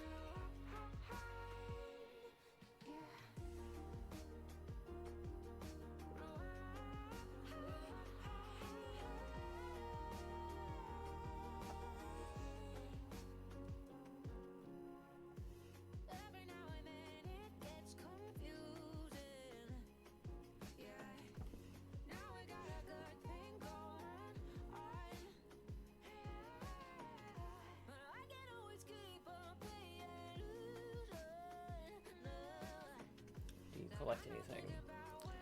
I do, historically. I have a lot of like collectible figurines and stuff like that that I shouldn't own because I've got too many. I've got quite a few of the pop figures as well. Back in the day, I used to be very, not quite kleptomaniac, but yeah, there's a lot of art and stuff on my walls that I collect. Over the years, I collected stamps for a very short period of time, in no serious way. I used to like collect certain little like essentially trash for like a little while. Like I'd pick one thing and I'd just accumulate a bunch of it and then eventually throw it all out all at once. Like I did that with Snapple bottles for a little while, the glass Snapple bottles. I had a whole bunch of those. But these days, it's mostly just like figurines and art and stuff like that. So, plenty of art, I'll tell you that much. Got probably a good $1,000 worth of art on my walls, if not more. Probably more, actually.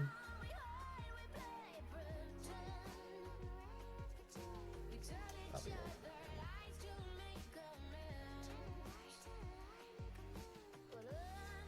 No, I think it's pretty obvious. I've shown y'all a good portion of the figures that I collected, so.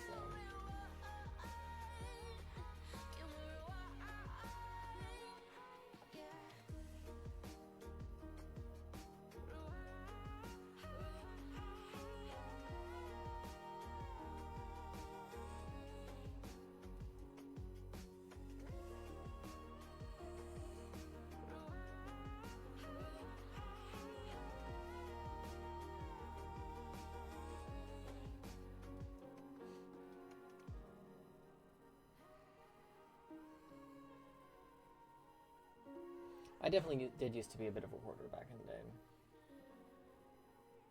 Not as much anymore.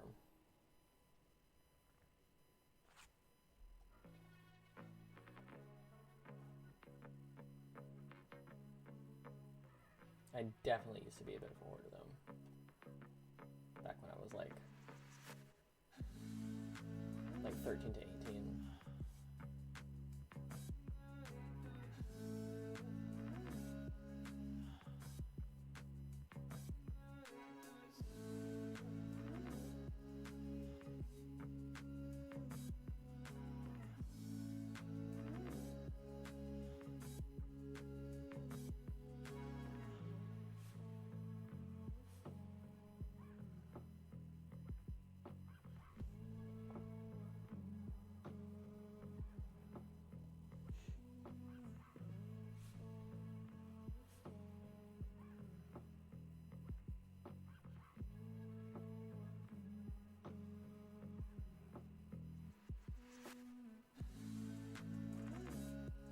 Favorite video game? Horizon Forbidden West. My favorite one to play is Horizon Forbidden West. I think my favorite experience playing a video game would be Ghost of Tsushima, and then my favorite long-time video game, like long-term, would be Life is Strange 1. But that's more for story reasons than for gameplay reasons. My favorite gameplay is Horizon. My favorite story is probably Life is Strange, although I do love The Last of Us games. I love the story in The Last of Us, especially The Last of Us 2. I love the storyline in The Last of Us 2. I think it's brilliant, and I think it's probably one of the best written stories that I've ever experienced. But historically, Life is Strange was very much a game changer for me as a person.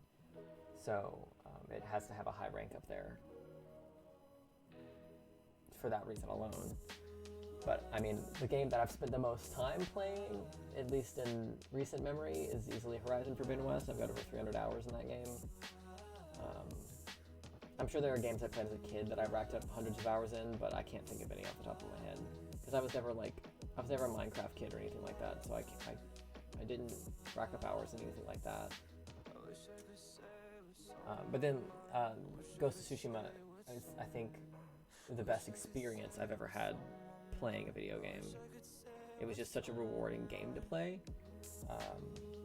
I felt like I was actually learning and getting better as the game went on, which, like in a very different way to like any other game. Obviously, you feel like you're learning the game as you play any game, but for some reason, the way that the gameplay and stuff in Ghost of Tsushima works, you really felt like you were getting better at the swordplay in the game as you were playing it, and that was very rewarding. And I don't think I've ever had that level of rewarding experience playing any of the other games that I can think of. So there's a few games on the favorite video game list. Because there's also plenty of games that I've played that I enjoyed, like a bunch of the, or not a bunch, but a few of the Zelda games that I've played over the years. Like I played, what is it called? Spirit Tracks. This one. I played Spirit Tracks as a kid, and I really enjoyed that one. Obviously, I enjoyed Breath of the Wild quite a bit. I put quite a few hours into that game as well. But in terms of favorite games, that's the list. I love the lore of Elden Ring. I wouldn't put it in my favorite games personally, just because I think it's one of the best games I've ever played, but I've never beaten it, and I wouldn't put it in my favorites list. It's certainly one of the higher quality ones that I've played. It's very deserving of that, of the Game of the Year award that it won. But I mean, I would put it up there in like for the lore and stuff. I very much enjoyed the lore of that game. So it's probably not my favorites though. If for like playing it. Probably the game with the deepest lore, though. Oh, speaking of lore games, all of the FNAF games have to go on there somewhere. Although, even though I don't think I've played all of them, those games have very much been an active part of my life for a very long time. I don't know if I'd put them on my favorites list, but they're certainly up there in terms of influential in my life.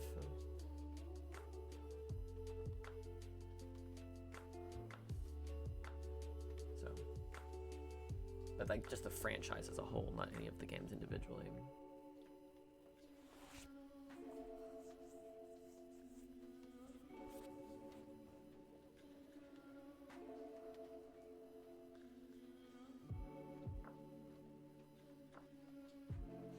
I have in the past.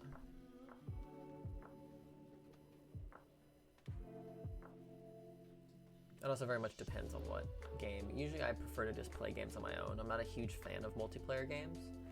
I don't really like...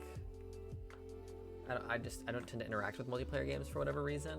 Like, I play Fortnite with my sister occasionally, though we haven't done that lately. I'll probably try to do that some during recovery since I'll have so much free time.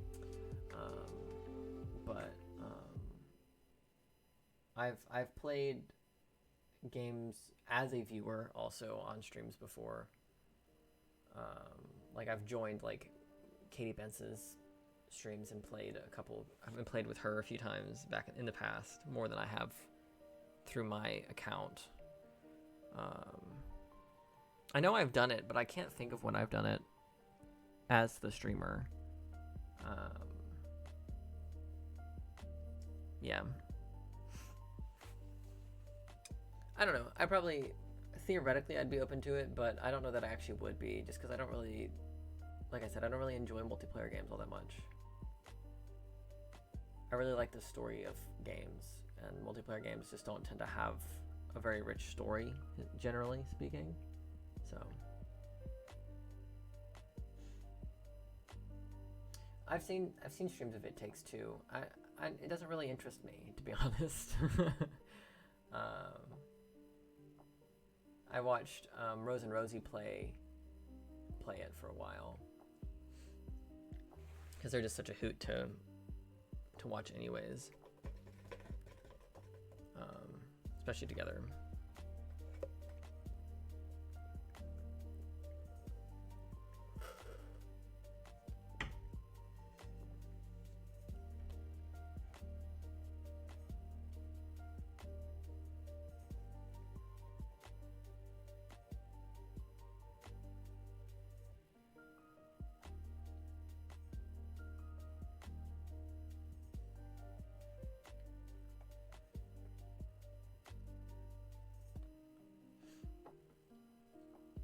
It's first person, so it would be a no.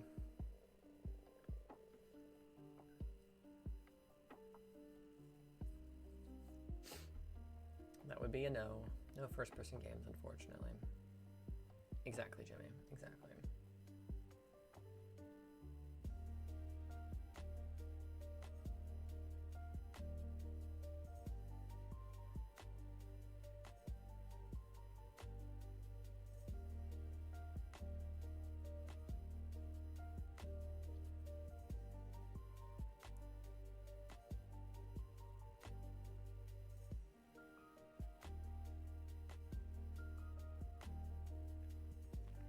I think I've watched this one.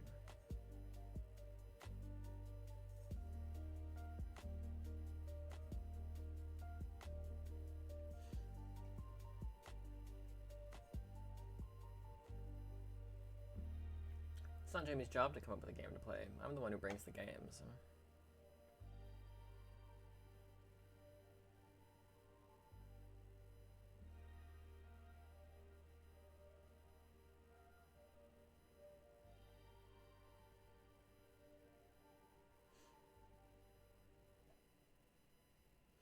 Oh yeah, I have not heard good things about the Borderlands movie. Future plans for streaming.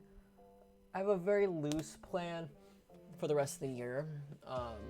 We're gonna play Life is Strange 1 and potentially Before the Storm. We're gonna replay those while I'm in recovery from top surgery. And then we're gonna play the new one when it comes out in October, which I'm so fucking excited. Oh, I'm so excited to play the new one in October. I've already purchased it. I already own it. I will have access to it 2 weeks early. And I'm very psyched to play that through October. That will probably be the entirety of October will probably be Life is Strange Double Exposure. And then probably in November, depending on what we're looking at, the the Silent Hill 2 remake comes out in October as well. So I'm thinking I might play that after we finish Life is Strange. But it's very tentative that that ordering after Life is Strange Double Exposure is very much a big question mark after that. But Life is Strange and Life is Strange Before the Storm and potentially Life is Strange True Colors are the upcoming games for the stream. Because I will have 6 weeks off of work.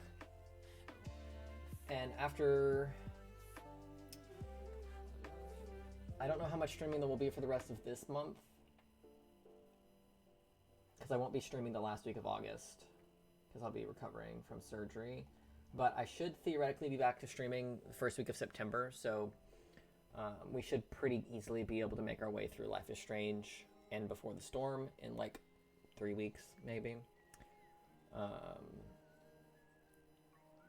Like we should have no issue getting through the Life is Strange games during September,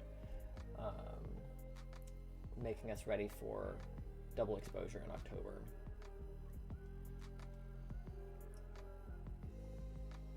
So November and December are very much a question mark as to what we'll be doing during those months. Depending on financials and stuff, we might play, like I said, Life is Strange. Silent Hill 2 during November, but we'll have to see where things fall by that time. But yeah, as far as like long-term futures for streaming, it's very much a month-to-month basis these days, so yeah. I imagine we might gain a few people during Double Exposure. We might have a few extra people because obviously Stray will be more active in stream and stuff while I'm playing the Life is Strange games. But we might gain a few people during Double Exposure just because it's gonna be a very popular play. But I don't really worry about the numbers anymore. I'm well beyond caring. So I've been beyond caring about how many people are here for a while. I'm more than happy with when it's just me and Jimmy hanging out. So, and these days we usually have at least one other person here too, whether it be Christian or Kelly or you Rookie. So, but I mean that's part of why I like it so much is there's no pressure to come in and stream. If I don't fucking feel like it, I can go, hey, I'm not gonna be streaming today, and no one's day is ruined except I don't know. No one's day is ruined, so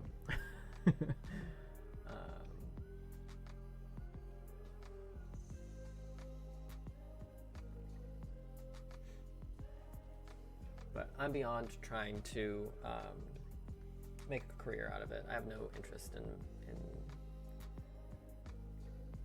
making a career out of streaming or YouTube anymore.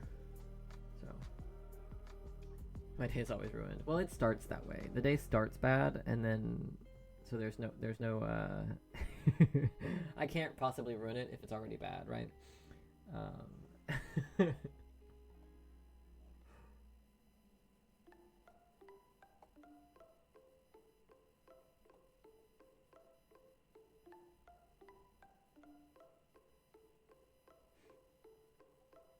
Well, because we're not growing. If anything, we've shrunk over the past 3 years. So.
I am, actually.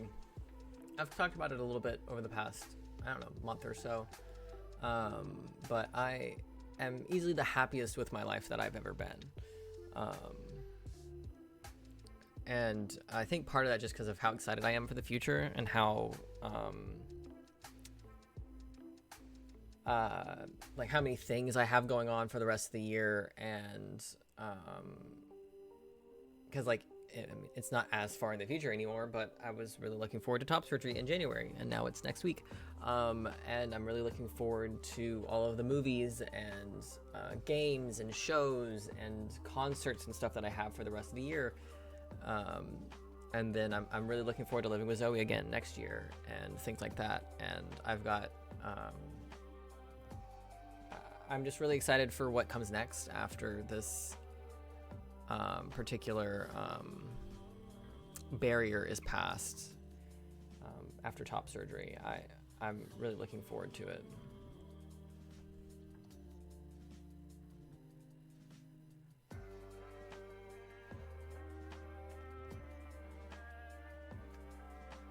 I spent 3 years designing a coat hanger. Why? I pressed pause. fair- Excuse you.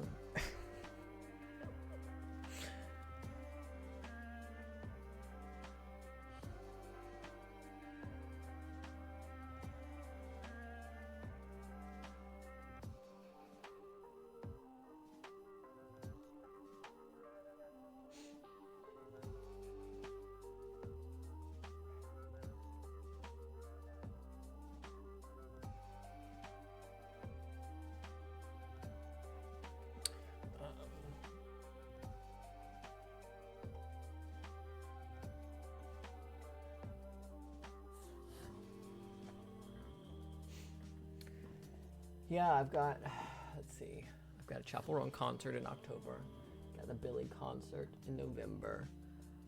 There is also,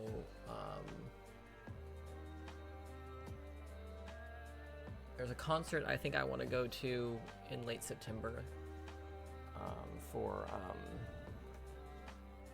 my god, their name just left my brain. Wow.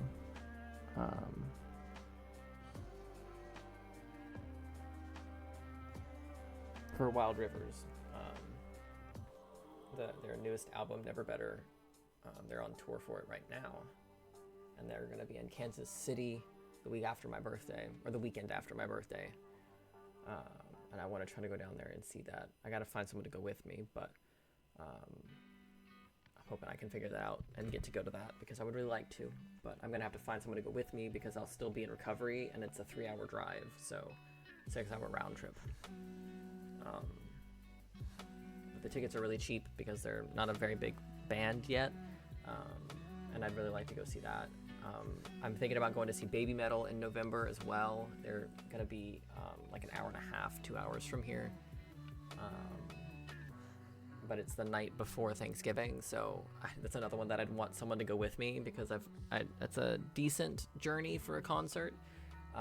And I've never been to a metal concert before, so it would be fun to go with somebody who also likes baby metal, or even just likes metal music in general, because metal music isn't really generally my genre. So I've got a few concerts that I'm interested in. There's a couple others I think that are potentially coming nearby Omaha that I'm looking forward to, but I don't know if I'm going to be able to afford those ones or if I even want to go. But those are the few that I know that I want to at least entertain the idea of going for. If not, already purchasing the, purchasing tickets.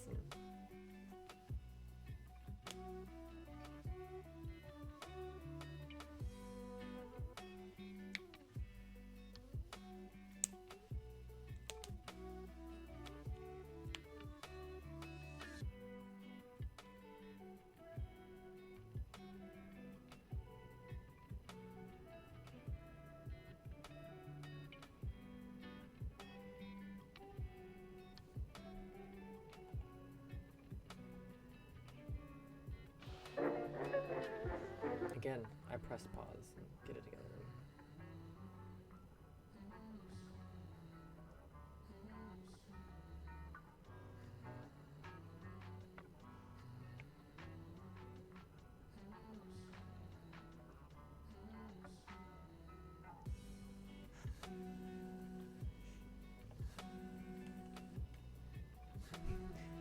No, it's a animation test, but they just used the classic Mickey Mouse music.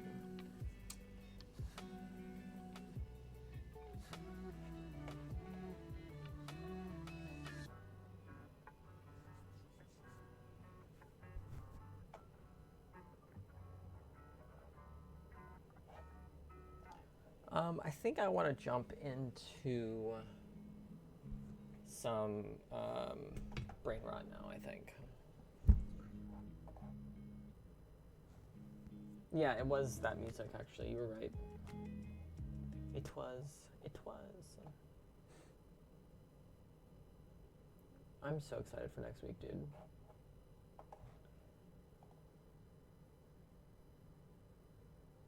A week from Thursday. It's crazy.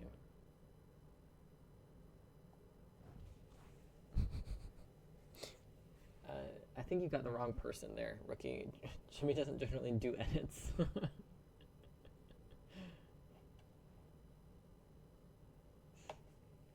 Okay.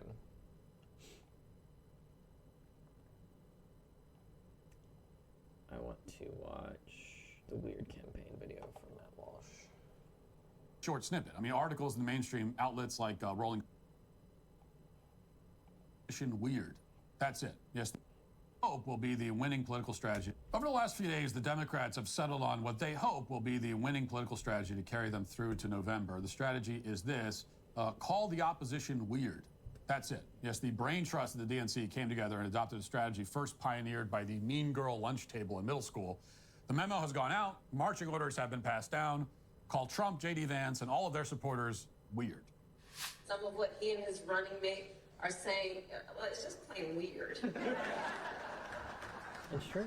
These guys are just weird. That's who they are. As weird and creepy as J.D. Vance. A super weird idea from J.D. Vance. Yeah, it's not. I mean, it's quite weird. They're just plain weird. Just plain weird. Just plain weird. That stuff is weird. They come across weird. Also, I just want to say, I love Tim Waltz. I love Tim Waltz. He's spectacular, okay?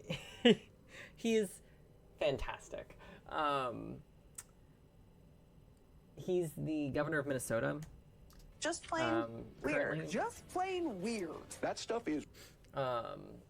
And Minnesota is the state that we talked about, I think it was last year, vaguely, when there was that one state that passed a whole bunch of progressive legislation in one session. And I remember talking about it vaguely. Like, I didn't really speak on it very long, but I mentioned it and talked about how Democrats and leftists should be behaving when they have the power, when they have control of the House and Senate. That's a good example of what they need to be doing, is passing progressive legislation. And Minnesota did that under his leadership, when they had a progressive Senate and House in that state. They passed a bunch of legislation, and he signed a bunch of it into law, and a bunch of really good shit like codifying abortion rights and making student lunches free. All student lunches are free in Minnesota now. All public school lunches are free for everybody now in Minnesota, as well as a fuck ton of other really good shit that I don't have the memory to rattle off the top of my brain. He's a very progressive guy. He's a veteran. He's a school teacher. He's a very beloved governor. He's got a great history. Honestly, I would vote for him for president even without Kamala Harris. Honestly, I think he'd be a better ticket than Kamala Harris, if I'm being honest. So I'm very excited to vote for Harris and Waltz this November. I'm very much looking forward to doing that. I love this man. I think he's spectacular. All of the footage I've seen of him is very fun, and he feels like a person, which is very rare in American politics these days, that our politicians feel like actual people. So it's really nice to like watch footage of him hanging out with his daughter at a county fair and them, you know, going on the slingshot ride, for example, together, and it feeling legit, feels like a real person.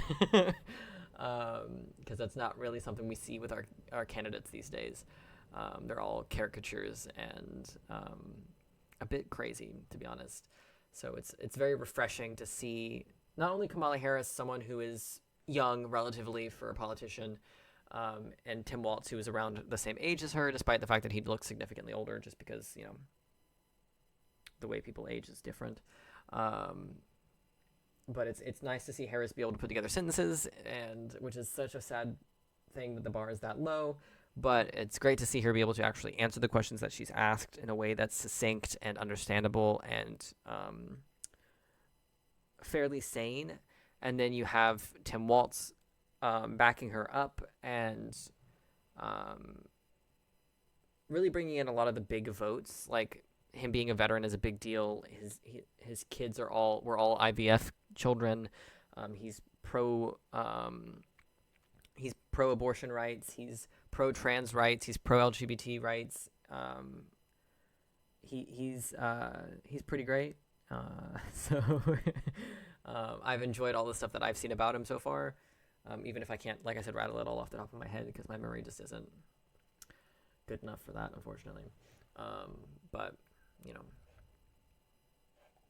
it's weird. They come across weird, and then they start being weird. Yeah, they're weird. Being a really weird. He's such a weirdo. Donald Trump and his weirdo running mate are weird. Deeply and profoundly weird. Well, you get the basic idea. It's true. They fucking are. I don't.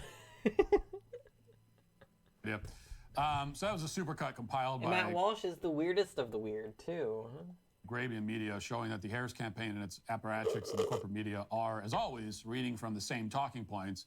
2 days ago, you would never catch them calling anyone weird as a pejorative, and now they delight in saying it like a child who just learned a new cuss word on the playground. And that was just a very short snippet. I mean, articles in the mainstream outlets like Rolling Stone and USA Today are echoing the sentiment. AOC is tweeting about it. Yesterday, she insisted that Republican policies are, quote, an incel platform, dude. And she continued, quote, it's super weird. A Kamala Harris super... Sorry. He just seemed so static and robotic. Saying dude there. C is tweeting about it. Yesterday, she insisted that Republican policies are, quote, an incel platform, dude. And she continued, quote, it's super weird. A Kamala Harris super PAC called Don't Hack Down just produced an attack ad hammering this point home, or trying to. The PAC tweeted the video with this caption, quote, these guys are just weird. And here's the ad, which itself can only be described as, well, deeply weird.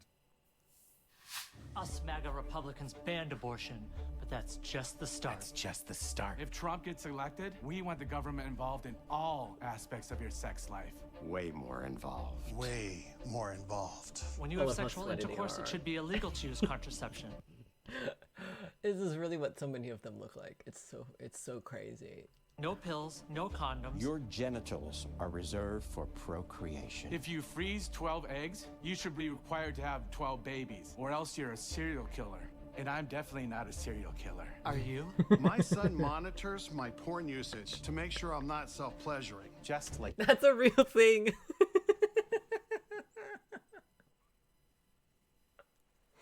Oh, that's based on a real thing. I can't remember where that came from. My son monitors my porn usage thing. But that was a real thing that happened. I can't remember where though. My stupid brain. It wasn't like a widespread conservative thing, but there was like a couple like well-known conservatives or like one well-known conservative guy who he said that he and his son track each other's porn usage to hold them accountable. To make sure neither of them are masturbating, which is just so wild on so many levels. That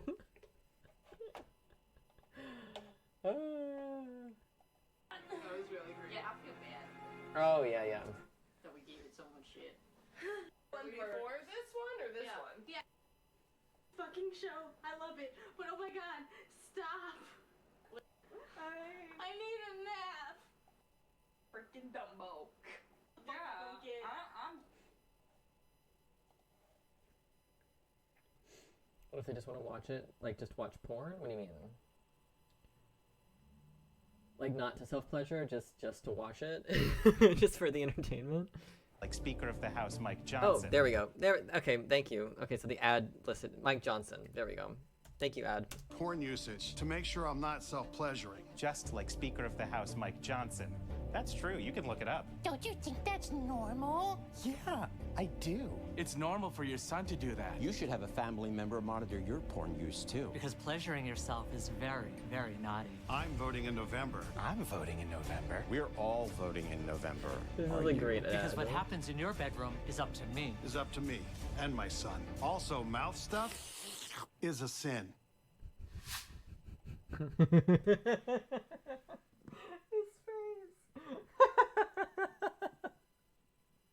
That's an accurate representation of what so many people on the right sound like and talk like. That's literally the shit that they say. Like, half of the stuff in that ad are things that actual people, actual MAGA Republicans have said in a public space. Now, if you were to tell me that that was a right-wing parody of a left-wing portrayal of right-wingers, I would have believed you. But unfortunately, we live in a time when most No, parodies it's just are an accurate, it's a slightly exaggerated portrayal of right-wing voters. Like, that's... And right-wing pundits, especially. unintentional. And of course, the irony here, as Peachy Keenan points out, is that those sweaty, weird guys in the video, in real life, are all voting for Kamala Harris. And that Well, is... yeah, because they're not actually that sweaty. Like, they were all very clearly sprayed with the spray bottle before filming their scenes in this ad, obviously. Like, come on, Matt Walsh. Like, I know you're not a complete moron. Like, get it together. In general, the most obvious and necessary and true response to this messaging pivot from Democrats. Now, yeah, we can note the hypocrisy of it. We can observe how these very same people have, up until this very moment, embraced weirdness as a virtue and strongly condemned anyone yeah, but there's a difference between the weirdness of, like, a non-binary person who wants to call themselves rock and the weirdness of some random conservative dad in fucking Iowa who wants to condemn women in Florida for taking birth control. Like, there's a big difference between, like, you're just a little weird, you know, you're just a little weirdo, versus actual strange and concerning behavior. Like, there's a very vast difference between, like, the type of weird that I like. Most of the people in my life are a little strange. I prefer the people that I hang out with to be a little weird, because I myself am, in fact, a little weird. But then you have the weirdness of the conservative party in the United States of America, and quite frankly, a lot of the conservative parties across the world, UK included, where all they want to talk about are the genitals of trans children, and that's fucking strange. Like, that's the kind of weird that's not fun. It's not fun and goofy. It's just creepy. And he knows that there's a difference. We know that there's a difference, but people on the right want to feign ignorance when it comes to a lot of things, but to this as well. And it's just like, yeah, no, there's a difference in the kind of weird y'all are doing versus the kind of weird we're doing. There's our weird, which is just abnormal, but it's not creepy or illegal. And then there's y'all's weird, which is usually creepy and or illegal. Use the word as a pejorative. These are the people, after all, who live in cities like Austin and Portland, where the unofficial city motto, printed on T-shirts and emblazoned in giant letters on murals, is "Keep Austin weird, keep Portland weird." There's only one cell phone company that gives you free, normalize, and celebrate what was once considered outsider.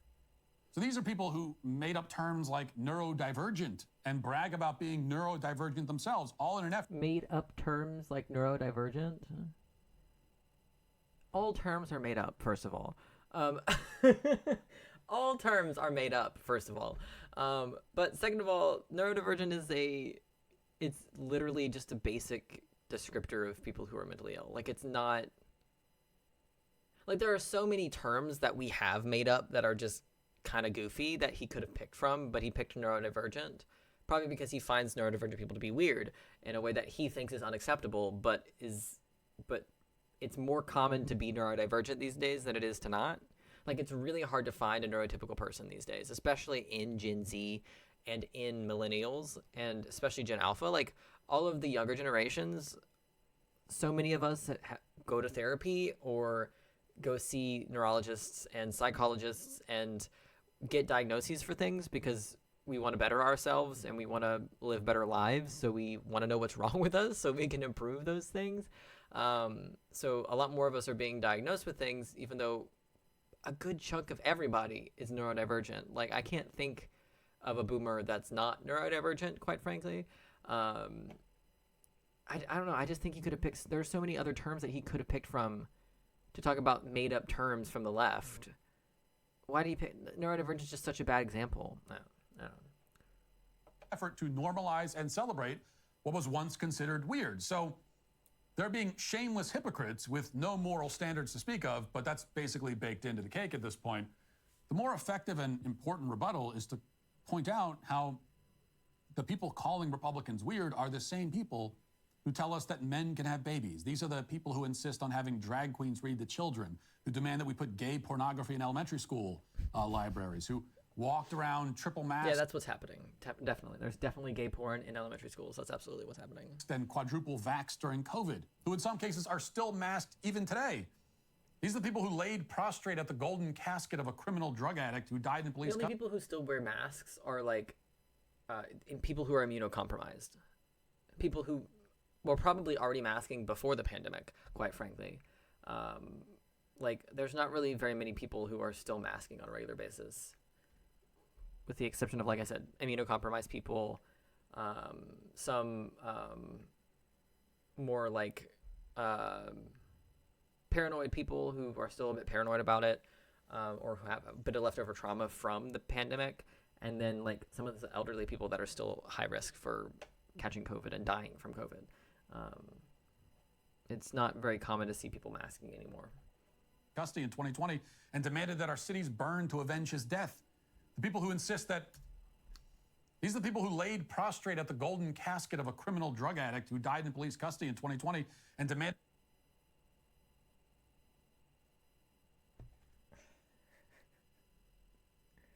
Is he talking about George Floyd, the man who was murdered by police?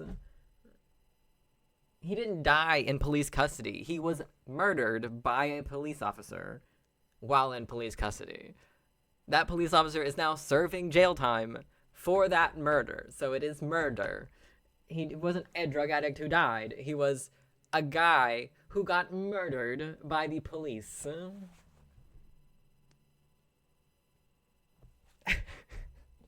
Okay, Matt Walsh. I mean, I don't expect any other framing, quite frankly. That's expected framing from him, to be honest. But still, the downplaying of what was essentially an execution is just wild to me. Demanded that our cities burn to avenge his death. The people who insist that we refer to single individuals as they, who invented pronouns that don't even exist in the English language, and on and on and on and on. What? What pronouns don't exist in the English language, Matt Walsh? List pronouns that you've heard people use that don't exist in the English language. Go on, list a couple. I bet you he couldn't. And I guarantee you he's never met anybody who uses neopronouns, because I haven't met anybody who uses neopronouns. And I only spend my time with queer people. Like, like the closest I've gotten to interacting with people who use neopronouns is Max using it pronouns for like a month or less. That's the closest I've gotten, and it's not even a neopronoun. That's just a normal fucking pronoun.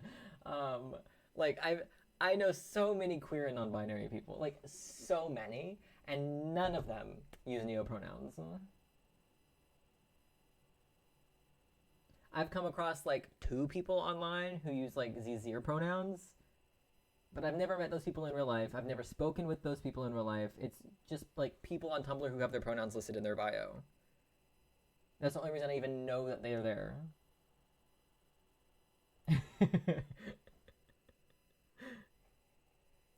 What was the thing he said before the neopronouns? As they. Oh, it's so crazy to refer to single individuals as they. You literally do it all the time. What are you talking about? I need someone to make a supercut of all the times Matt Walsh has referred to someone with they, them pronouns. because we refer to singular people as they, them all of the time, excluding non-binary people. Like, literally all of the time. Like, how many times do we have to say they, them, singular is not new? Like, it doesn't. Like, they, them pronouns are not hard. Like, it takes a little bit of practice, especially if you're adjusting for someone who used she, her, or he, him pronouns and are now using they, them pronouns. There's an adjustment period, but it's not difficult. It's not difficult. But I love the excuse of like, but we've never done it before, which is, first of all, wrong. That's incorrect. They, them has been singular since before Shakespeare times. But also, like, if you just practiced with like one person, you would see that it's not difficult. It's really not hard. It took me maybe, I don't know, at most 2 or 3 months to adjust to using they, them for Max. At most. That's like really being generous. It's not difficult. And the only reason it took me that long is because I'd known Max with different pronouns for longer. Like, then there are people like Stray who have only ever known to use they, them pronouns, so there was no adjustment period, and I have never fucked up with their pronouns. You know what I mean? Like, it's not hard. It's really not. It takes half a brain cell. That's all it takes. And I know most of these fuckers have at least half a brain cell, okay? It's just dumb. Invented pronouns that don't even exist in the English language, and on and on and on and on. These are the people who want to throw around the weird label now. Mm-hmm. I mean, it's like having a 700-pound, severely obese guy in a motorized scooter. I think I don't know the exact reason behind the weird campaign, though I can speculate that it's to essentially minimize the incredibly dangerous rhetoric of the right.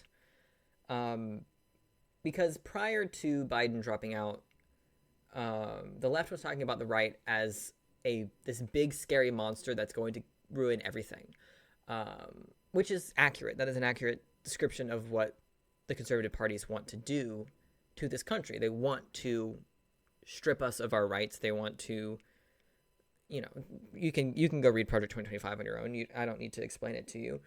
They want to do a lot of terrible things. They want to take away a lot of people's rights, and they want to destroy us all, quite frankly. And for whatever reason, the left decided to switch to this weird narrative after Biden dropped out. And I think it's because I think it makes sense. I think it's a good move. Because I think something a lot of people who are in that right-wing echo chamber don't understand is how weird they sound.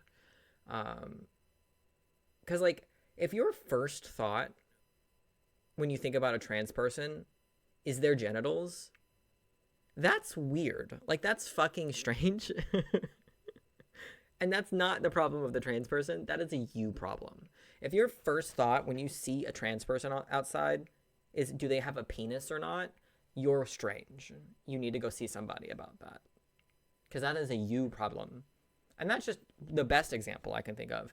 There are so many other things that are just as strange that I don't think people in that echo chamber understand are just, that's weird. That's fucking strange. Like, that's not a normal way to think about things.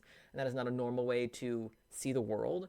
And I feel like seeing everyone on TV call right-wing talking points weird will make a few people who have been saying those talking points question it, because all they ever see is people on the right talking about how real this stuff is, and then people on the left talking about how dangerous this is.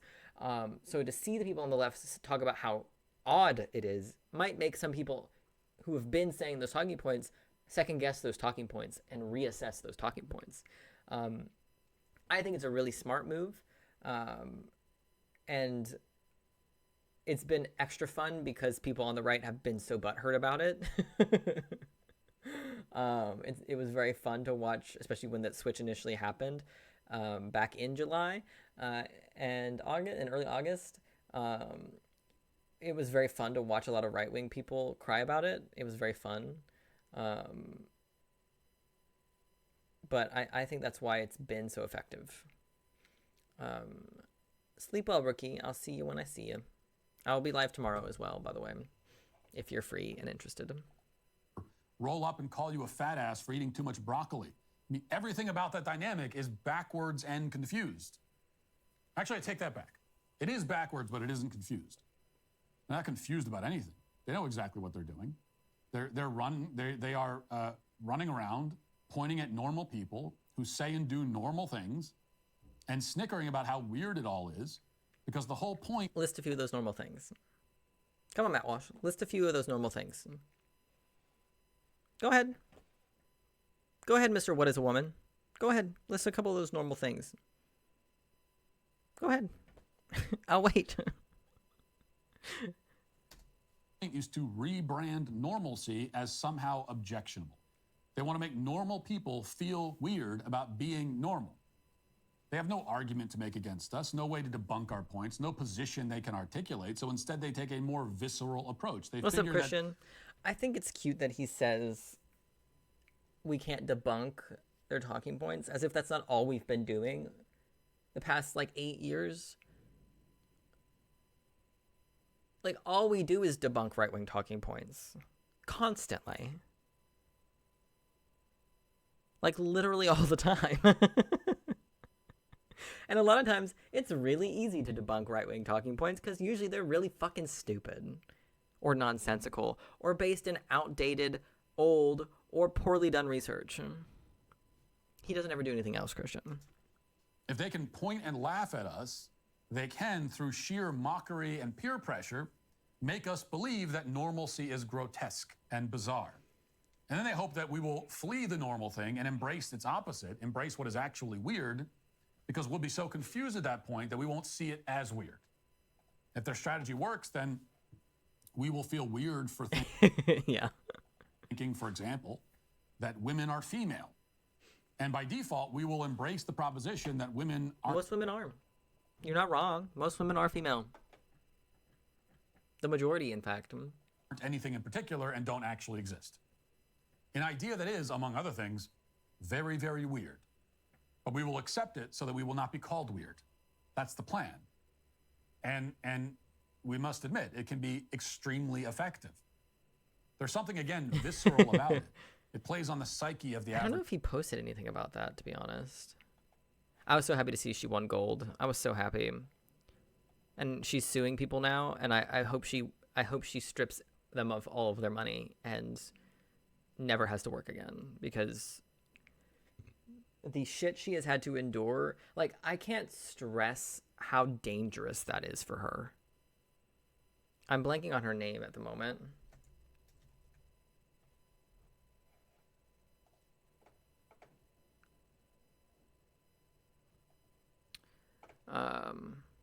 Imani.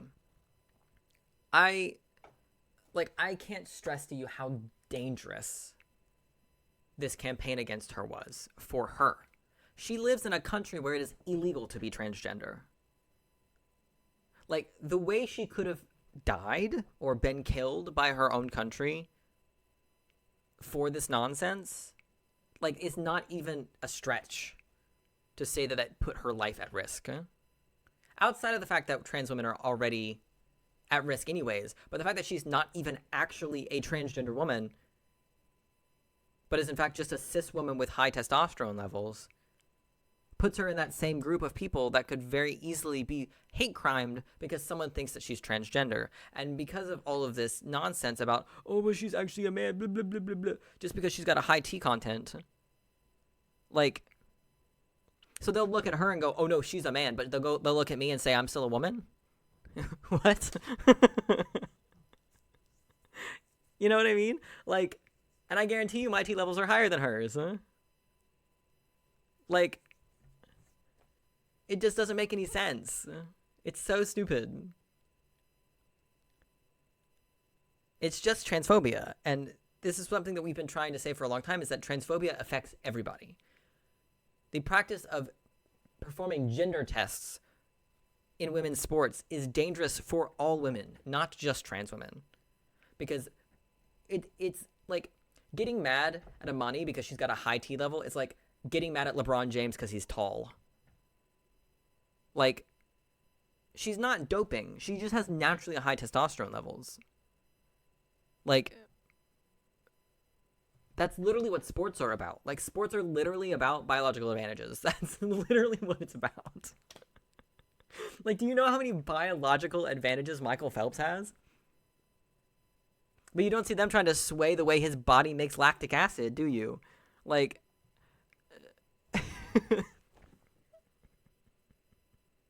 like, I can't get over it. Especially because, like, all of the people who have competed against her are like, yeah, she's just a strong bitch. Like, what the fuck do you want from me? Like, because, again, this isn't a woman who's been sweeping all of her matches. She's lost plenty of times, just like everybody the fuck else.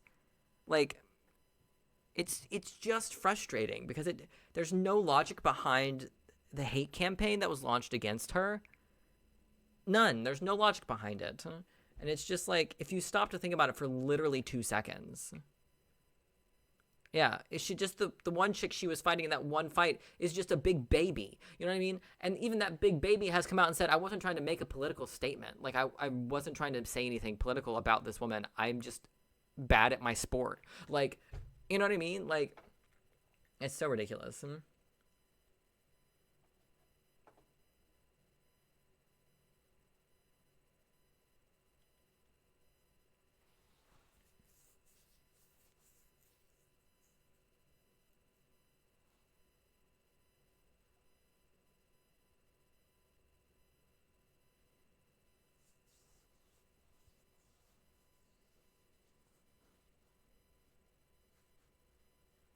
Is D-E...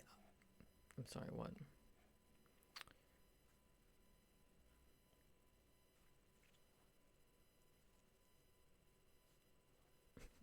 Why Kamala's beta husband is attacking traditional masculinity. Oh no, Kamala's married to a man who loves her.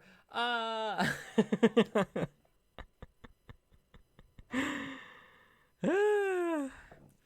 It's natural biological strength. It's like those people who have that condition where they build muscle mass really easily with no setbacks. Those people are really strong and could be great boxers or wrestlers, and you just can't tell them no because they're just naturally like that. Exactly. When she's done suing them, part of the settlement has to be that she has to be able to break the jaw of everyone who lied about her. I hope so.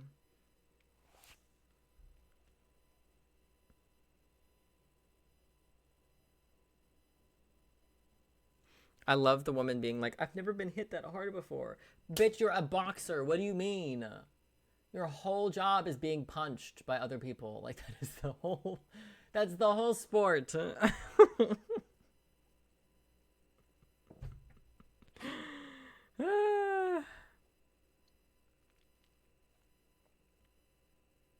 Right? And they weren't even crazy punches either. Have you seen the punches? They're not even that big. Like, they're pretty standard basic punches. They're not even like uppercuts or like straight on into the nose. Like, I think he probably shows a clip. One of the most it common here. arguments males fight with Italy's female boxer Angela Carini ended in just 46 seconds. Watch. That punch there. You're joking. Look at this, look at this, look at this.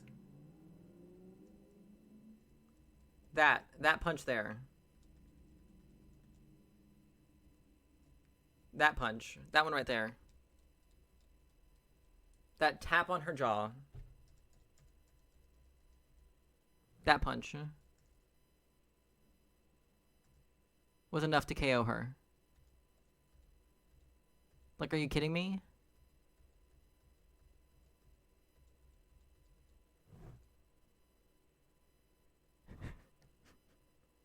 I just can't get over it.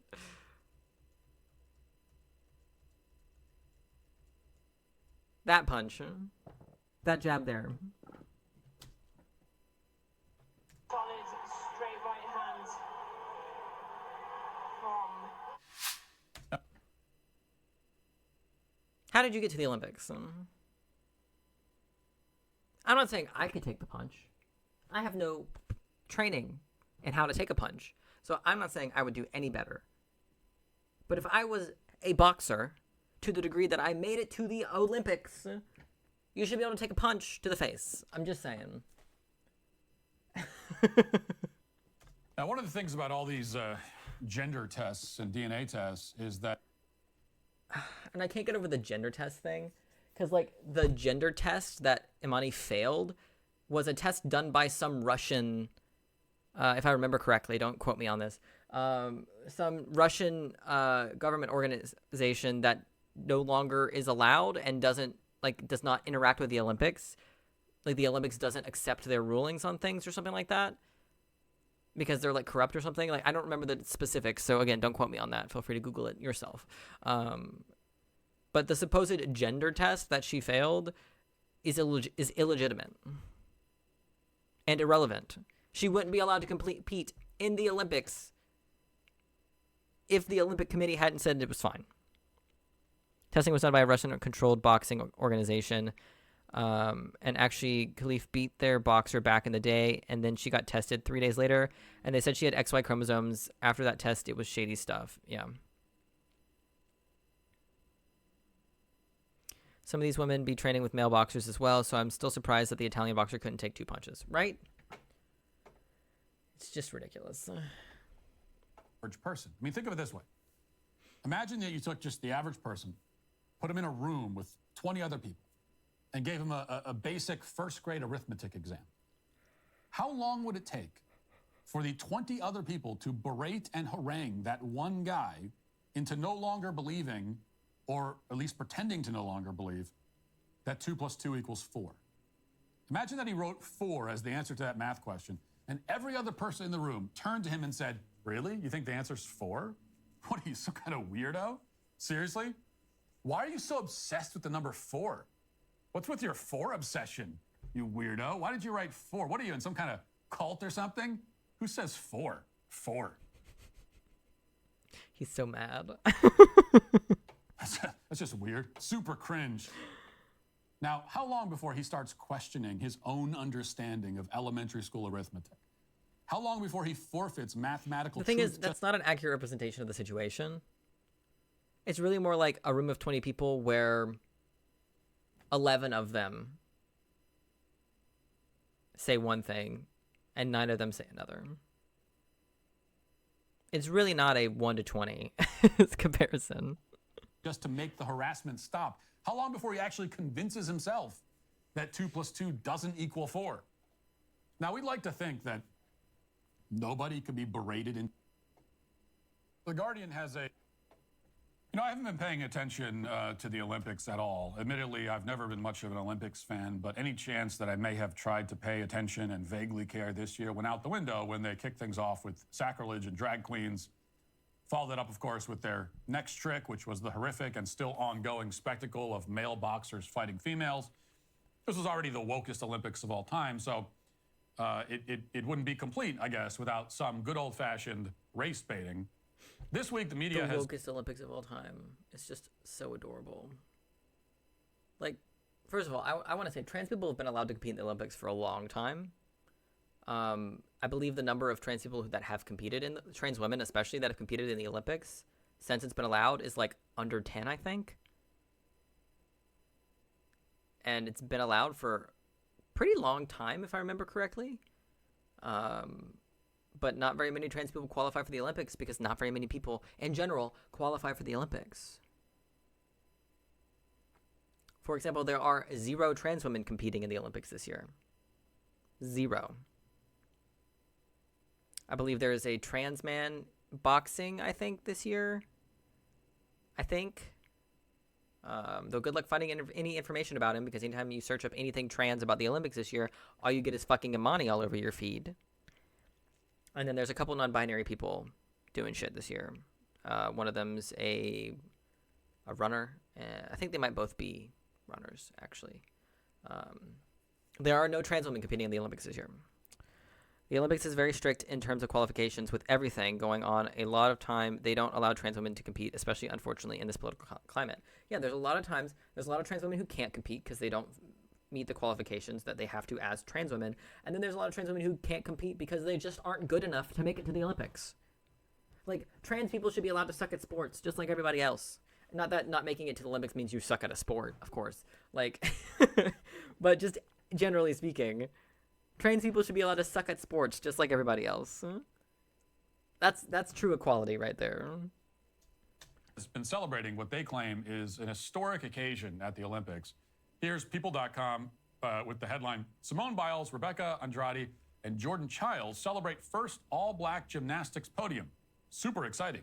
Gymnasts made Olympic history when Andrade of Brazil won gold, Biles came in second for silver, and Childs took home bronze in the floor final. Yes, the gymnastics event wrapped up with 3 black women winning gold, silver, and bronze. It was apparently the first time that 3 women with that particular shade of skin happened to all get into the onto the podium in gymnastics in that event. Indeed, something to celebrate. Why does he say it like it's some alleged thing? Yes, it's the first time that has happened. He says it like it's the most confusing sentence. Like, listen to him stumble over this sentence. It was apparently the first time that 3 women with that particular shade of skin happened to all get into the onto the podium in gymnastics in that event. Indeed, something to celebrate. When he literally just said that in a much simpler way in the sentence prior. I think he is reading off a teleprompter, but also not. Like, I think some of it's teleprompter and some of it isn't. Right. I mean, it's high time that the athletic achievements of black people are acknowledged. Black people have not been recognized for their prowess in the world of sports, I think. And now that's finally changed. Here are Simone Biles and Jordan Childs after the event talking about the historic accomplishment. Watch. There was quite a moment that's going a bit viral on yeah, it was social super media cute watching them bow to her. Rebecca It was gets super the cute. gold, and you two decide to It was show your adorable. I respect. loved it. It was quite moving. Talked to some Brazilian people who were quite moved by it. Yeah. What gave you the idea? Was it just spontaneous? And tell us what you did. No, she's so amazing. She's queen. And first, it was an all-black podium, so that was super exciting for us. But then Jordan was like, should we bow to her? And I was like, absolutely. So we're like, are we going to do it now? And then that's why we did it. But she's such an excitement to watch. And then all the fans in the crowd always cheering for her. So it was just the right thing to do. She's queen. Yeah, she's so good. she's to go off of what she was saying, you know, she's an icon, a legend herself. So I feel like being recognized is what everybody should do when it comes to somebody who's put in the work, put in the dedication. So yeah, in that moment, I was like, you know what? First off, again, yes, it was an all-black podium. Second off, why don't we just give her flowers? She's given, you know, not only has she given Simone her flowers, but a lot of us in the United States our flowers as well. So giving it back is what makes it so beautiful. It's called good sportsmanship, is what it is. I felt like it was needed. Now, there was already enough here to earn a spot in the daily cancellation. I will always object to racial double standards. I have come to expect them. I'm not shocked by them, but How is this a racial double standard? Explain the racial double standard. Is he going to explain it? We'll find out. I still object to them. And there's certainly a massive, glaring one in this case. We all know what would happen if Olympic athletes celebrated and gloated over an all-white podium. Okay, let's Google it.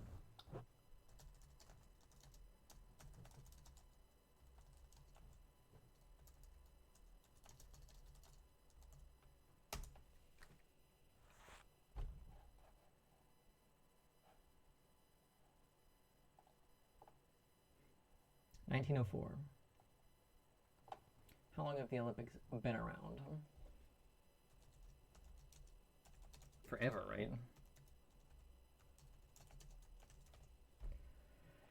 (1896). Really? They were staged for much longer than that. Early BC.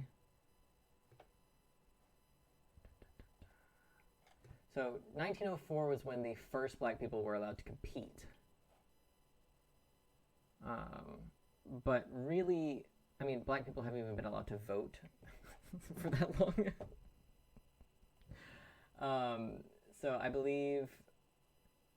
I think this was the first year where more than half of the people competing were women or something like that. I think that was the Olympics this year as well. Jesse Owens won 4 gold medals in 1936, becoming the first American in track and field history to do so in a single Olympics. Though despite that, he still faced hella racism, despite winning a fuck ton of Olympic medals. I watched a movie about him not that long ago. I can't remember what it was called. African American athletes of all abilities have been blazing trails since the Olympic Games were first held in 1904, when a hurdler became the first African American to win an Olympic medal. Where is it? So let's see. Yeah, when I came back to my native country, I couldn't ride in the front of the bus.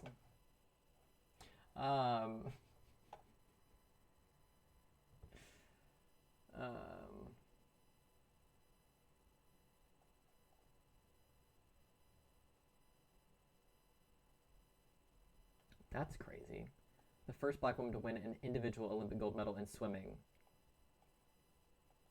Ever, or just the first one of the 2016 games?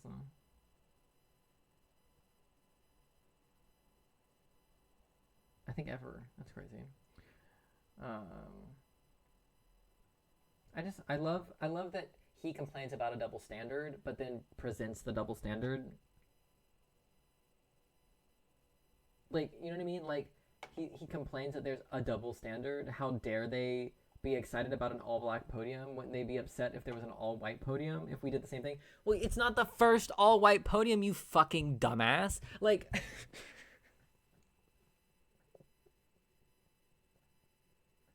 Like, what do you mean?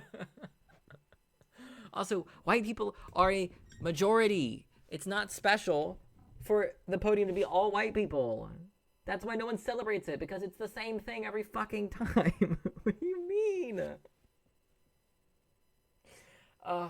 It's so stupid. Every time we have to watch white people complain when black people are happy for their accomplishments.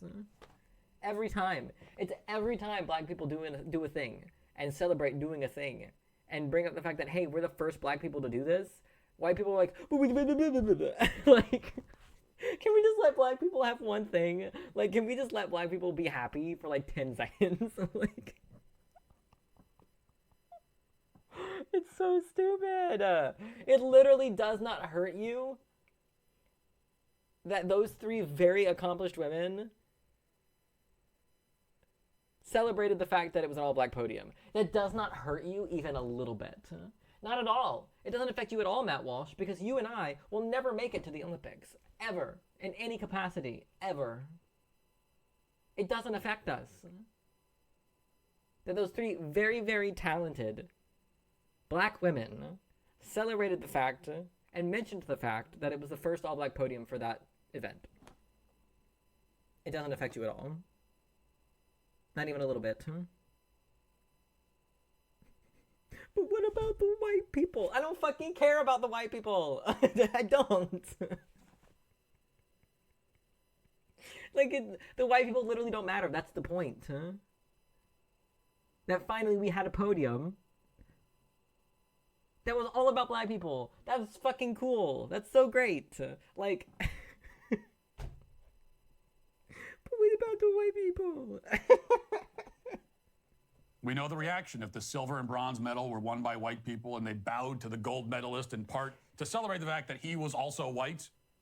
Like, we all... Why are you saying he? We're talking about women here. We're talking about the women's podium, first of all. Podium.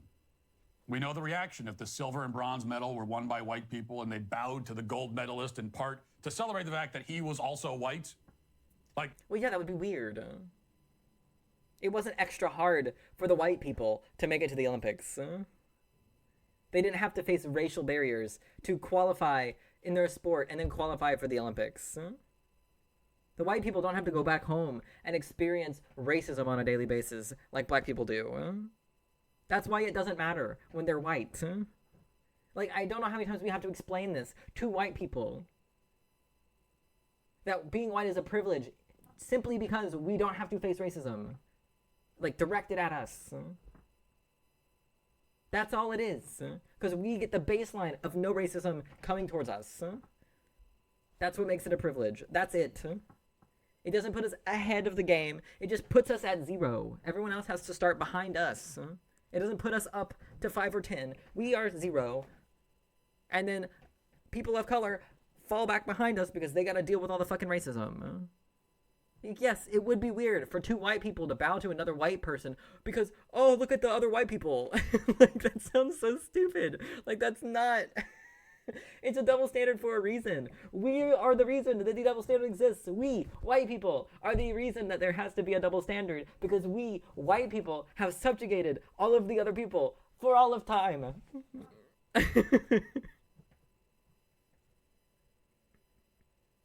Like, it's so stupid. Like...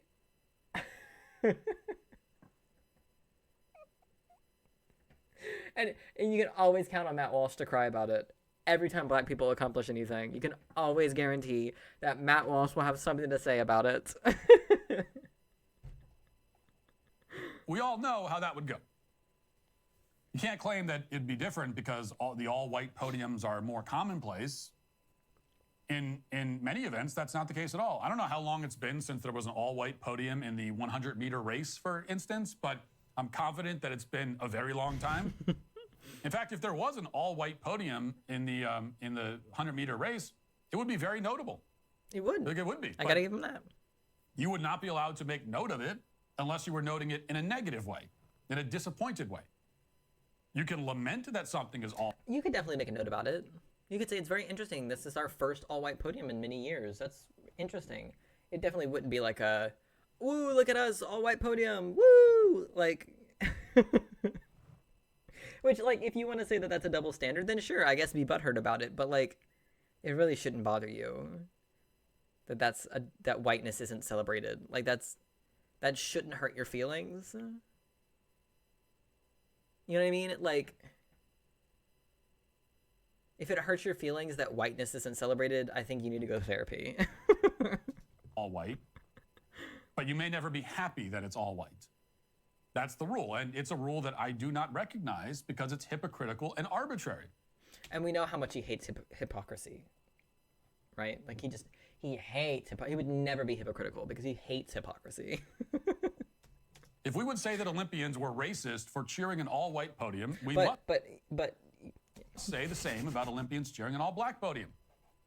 Those are the rules, which means I'm afraid that Simone Biles is a horrendous bigot. She is a racist, and she owes America an apology. Those are the rules. Yeah. And she should be... Our most successful female gymnast of all time owes us an apology. Definitely, definitely. Because she celebrated an all-black podium. Definitely. Do you understand how stupid you sound? God, he sounds so dumb. It's so funny. Expected to follow them the same way that she'd be expected to follow them if she was white. That's all that needs to be said, I thought. It's all I was planning to say. The only point that I really wanted to make. But then I found out that the all-black podium thing is quite a bit worse than I thought. Oh, no. I didn't know this because, again, I'm not watching. But it turns out that the bigger problem is not that they're celebrating the all-black podium, but rather how the all-black podium came about in the first place. Wouldn't you know it, 3 black women were awarded gold, silver, and bronze, but 3 black women did not earn gold, silver, and bronze. The Woke Olympics, true to its new name, gave us this historic moment by stealing a medal from a white woman. So I'm going to read right. Because Childs, I think is her name, right? Childs is her last name. A fair amount from this report in Forbes. I have to read it because I don't follow gymnastics or understand how the scoring works, so I'll just let them explain. Reading out the final event in Olympic.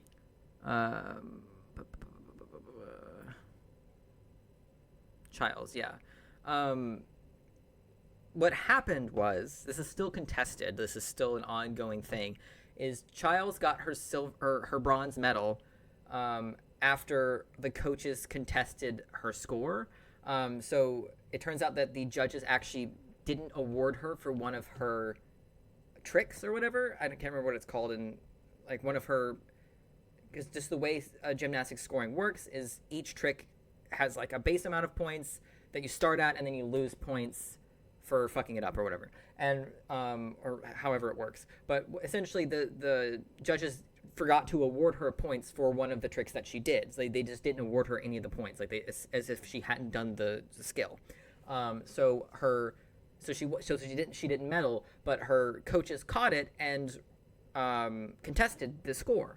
And so the judges relooked at it and fixed it, and then she won the bronze. And now, after the fact, they're saying that the judges didn't contest it fast enough. Apparently, it was like 4 seconds after the, like, I don't know, 60 seconds or whatever it is they have to contest medals and stuff. So it seems they have now stripped her of her medal again, which I believe has happened since he made this video, so he's not going to talk about them stripping the medal from her again. But that's what he's talking about. He's talking about how the judges fucked up. So they fixed their fuck up, and so she got the medal because they actually gave her the points that she earned. Exactly. They messed up and forgot to give her points for one of her skills. Her coaches caught it, said, hey, y'all missed something. They went, oh my God, we're so sorry. Here's her new score, and that new score was high enough to earn her the bronze medal. That's what happened. Olympic gymnastics came with a side of drama. After Simone Biles flew out a tumbling pass and conceded the top spot to Rebecca Andrade, teammate Jordan Chiles saw an opportunity to secure her first individual medal. At first, she didn't get it, but then she did. Last up, Chiles would need a 13.7 to surpass Romania's Ana Barbasou, who was also tied with her fellow countrywoman Sabrina Voinea. Though Chiles hit her routine, she appeared to finish short on leap, potentially downgrading the scoring of her exercise. The judges caught the 0.666, falling to 5th and failing to unseat Barbasou for. So that's the setup. I understood some of that. But next, Team USA went to the judges and they disputed the way that it was scored. So that's what it comes down to. Which they are absolutely allowed to do. It's fully in their rights, and it's something that they should do if they feel like if they need to. And the judges accepted their inquiry and raised Chiles' score, which brought her from 5th place to 3rd. So the Romanian gymnast, Ana Barbasou, thought that she was about to stand on the podium and receive her bronze medal, but she didn't earn the fucking bronze because she didn't have a higher score. A few minutes, it was ripped away from her.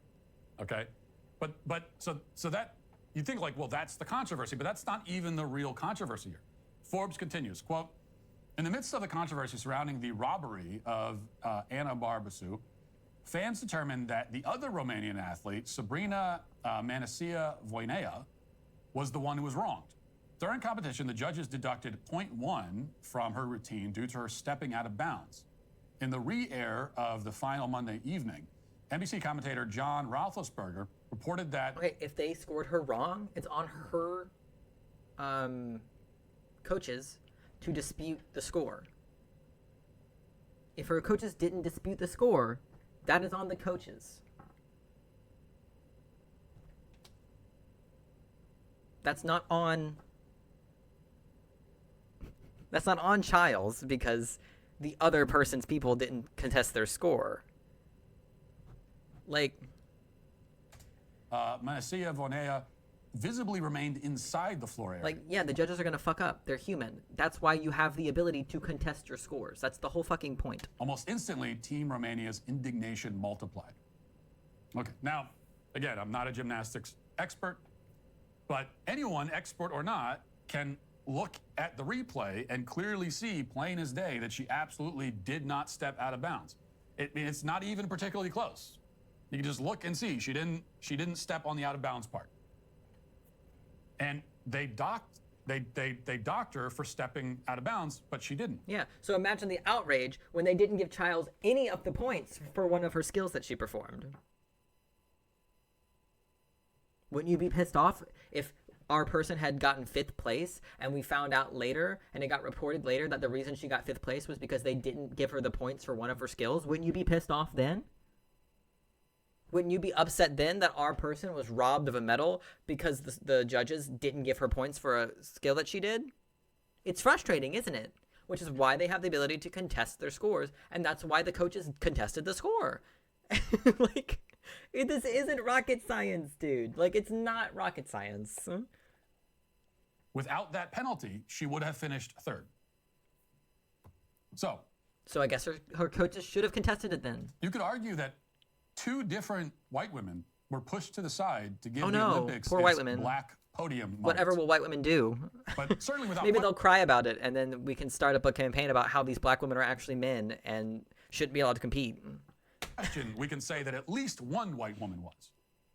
Now, that is not even in dispute now. That's a fact we know. That should not have been an all-black podium.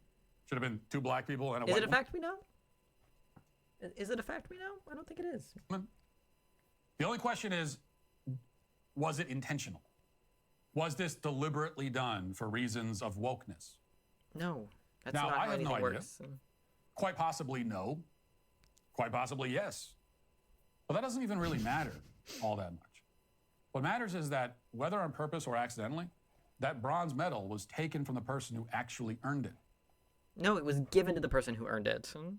I love him just skipping over the fact that the reason her score was raised was because the judges didn't give her the points for one of her skills at all. Not that they deducted wrong, but they didn't apply the score at all.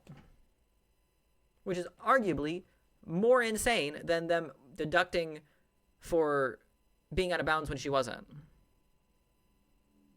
Like, yeah, he always leaves that information. It was not awarded based on merit. So this truly is, in more ways than I initially realized, the DEI Olympics. Okay, I want to hear about the tyranny of when several children. The UK. We're going to hear about UK's tyranny, Jimmy. We've got a video for you here. Children were stabbed to death while attending a Taylor Swift-themed dance class in the UK late last month. British politicians and media outlets immediately went to great lengths to absolve themselves of any responsibility. They declared that decades of unrestricted mass migration couldn't possibly be the reason that 3 young girls were dead and many more were critically injured. The fact that the alleged killer was born in Britain to Rwandan parents who somehow ended up in Britain, the government insisted, was completely irrelevant. Only far-right extremists would say otherwise. And as I outlined earlier this week, British politicians threatened to arrest those far-right extremists for hate speech and misinformation. As protests and riots broke out all over the country, the government promised to punish anyone who suggested that maybe open borders were a bad idea. But the problem with punishing wrongthink is that it does nothing to address the underlying problem. You can throw every single right-wing commentator in the Tower of London for saying that mass migration has deadly consequences, and they'll still be right. And children will continue to be targeted because of the barbaric ideology that Europe's leaders have deliberately imported from the third world. As if to prove that point, on Wednesday, authorities in Vienna arrested 2 suspects who were planning a terrorist attack at Taylor Swift's concerts that were... Wasn't the person who did the stabbing like a second-generation immigrant or something? Like they were born and raised in the UK? Like I think the perpetrator's parents were immigrants, but I don't believe he was. Right?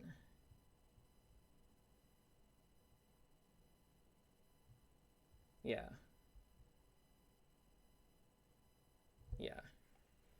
Were originally scheduled for this weekend. Yeah, the attacker Concerts have been canceled, apparently because the threat remains high. One of the suspects is reportedly 19 years old and pledged allegiance to ISIS. The police are apparently looking for at least one additional suspect. Bomb-making materials are involved, and beyond that, we're not sure exactly who these suspects are at the moment because the authorities won't say. Watch. We have some breaking news for you. Austrian police say they have arrested 2 people suspected of planning an attack at a Taylor Swift concert in Vienna, Austria. Officials say a 19-year-old suspect made, quote, concrete preparatory acts for a terrorist attack. Swift has concerts scheduled in Vienna Thursday, Friday, and Saturday night. You know, according to German police, at least one of the suspects was a 19-year-old who was radicalized and joined ISIS via the internet. And when they took him into custody, they found substances of chemicals that could possibly be used to make bombs. However, that is something that they are looking into. Vienna has a track record of being something of a breeding ground, or at least it has a track record of having inspired young people to join ISIS, even go and join the Islamic State. So according to that report, Vienna now has a track record of being a breeding ground for the Islamic State. What's not stated in that news report is what could possibly explain this troubling rise in terrorist incidents in a place. It's obviously the immigrants. That's obviously what's causing the rise in crime. That definitely is happening. The very obvious, definite, totally real rise in crime. Like Austria. It is a country that used to be known as the birthplace of classical music and strong coffee. And now they're a breeding ground for ISIS? How did that happen? Well, it's actually a really long story. So America We kind of really like to stick our fingers in the Middle East. We really love to just shove our hands in there, historically, and presently. And we did that a few times, and then we may or may not have killed some other terrorist organizations that were there that were also keeping the smaller terrorist organizations kind of under their thumb. And so when we killed the leader of that terrorist organization, it allowed all the other terrorist organizations to kind of run wild and do whatever they wanted and spread out and take over. I'm not saying it's America's fault, but... What got into all these Austrians? It's a mystery wrapped in an enigma. What's unstated, of course, in that report is that an awful lot of foreign nationals have poured into Austria over the past few decades from countries like Montenegro, Afghanistan, Iraq, Syria, Chechnya, Turkey, Somalia. I love the idea that just because someone crosses a country's border, they're suddenly like criminals. Like they're suddenly like horrible, terrible, awful people because they walked across a made-up line. You know what I mean? Like, that's how they talk about immigrants, is as if they're normal people when they live in their country. But the moment they step over into a new country, they're terrorists. You know what I mean? Like, okay. Some of these immigrants are doing things that Austrians don't generally do. Just a few months ago, for example, a 14-year-old ISIS sympathizer from Montenegro was arrested in Austria with a knife and an axe that she allegedly planned to use in a terrorist attack. How did a 14-year-old terrorist from Montenegro get into Austria? Well, who knows? The media doesn't care. Reporters aren't even allowed to bring up any of this immigration stuff because it might lead people to conclude that more immigration isn't always a good thing, that maybe immigration isn't always an enriching thing for a country. See, I knew it was something like that. I was pretty sure that their parents are immigrants, but they themselves are not immigrants. In fact, in the UK, even suggesting that maybe immigration isn't always great can now land you in prison. Here's England's Director of Public Prosecutions, a guy named Stephen Parkinson, and he wants Britons to know that if they so much as retweet anything that insults the foreign nationals who are living illegally in their country, then the full force of the law will descend on them. Watch. The offence of incitement to racial hatred involves publishing or distributing material which is insulting or abusive, which is intended to or likely to start racial hatred. So if you retweet that, then you're republishing that, and then potentially you're committing that offence. And we do have dedicated police officers who are scouring social media.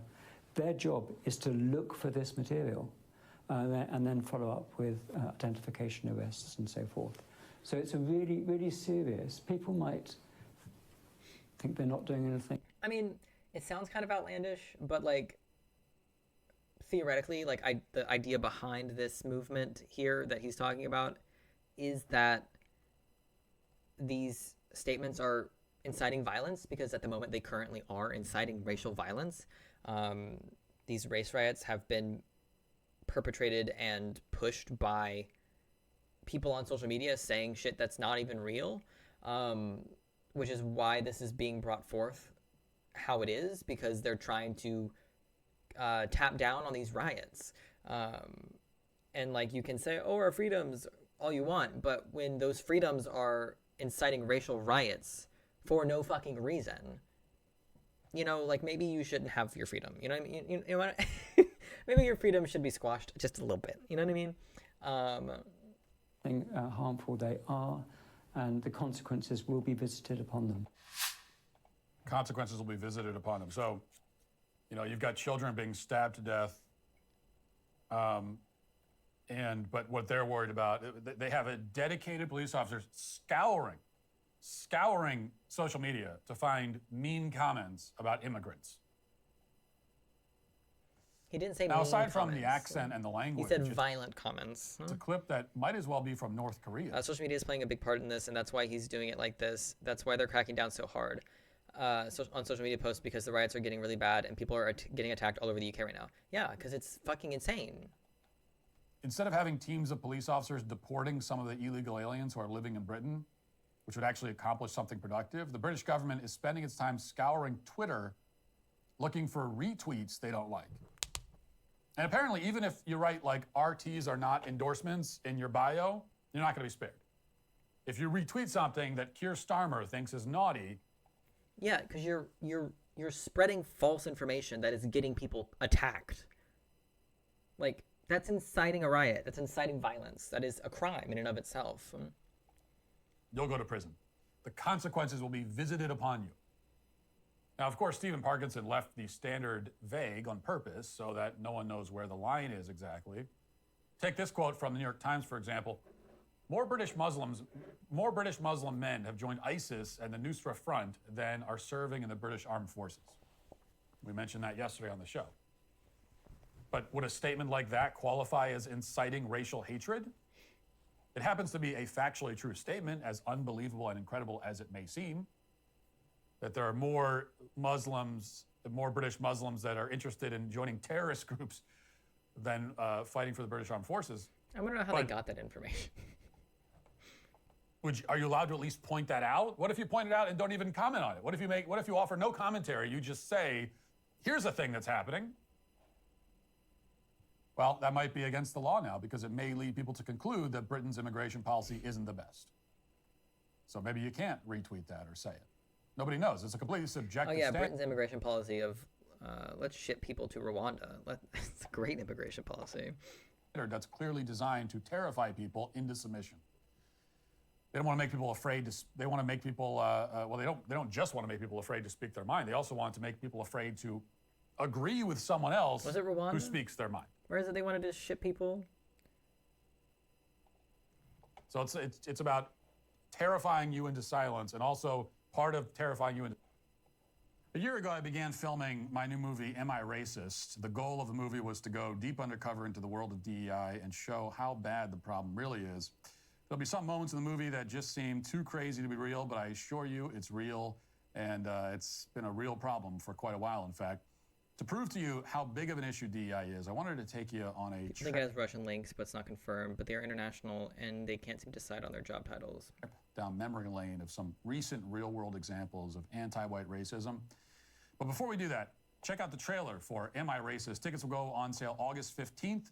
Visit I will not be watching that, thank you. Of a new era. Lyndon Johnson might have escalated our role in Vietnam, but at least he finished what JFK started and signed the Civil Rights Act, and we should all be thankful for that. That is the comic book version of civil rights law anyway, which also happens to be what pretty much everybody believes to this day. The truth is different, though. The truth is that in 2023, the Civil Rights Act is not simply a dead letter.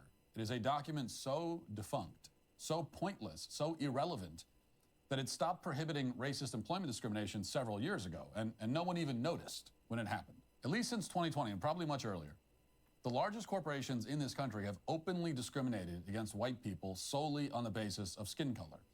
And to be clear, we're not talking about quote-unquote holistic discrimination or discrimination at the margins here. We're talking about a de facto, near total ban on hiring white people. So here are the numbers, and there's no need to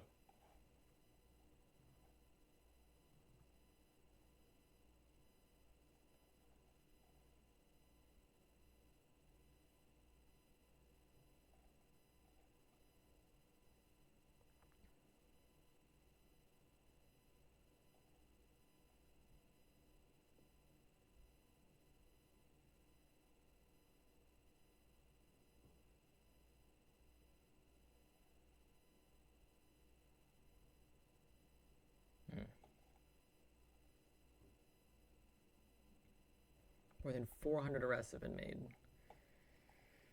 Jesus. Bit ridiculous. Hype this up or use hyperbole, because the numbers by themselves are shocking, like hard to believe. In 2021, the largest public companies in the United States, meaning the companies in the S&P 100, they hired collectively 300,000 people in that year. Now, of those 300,000 people, only 6% of them were white. So a total of 94% of them were so-called people of color, meaning blacks, Hispanics, and so on. Now, this is data so extreme. Oh no! I wonder why they've been hiring so many black people and other people of color. Maybe it's because they already have a fuck ton of white people employed.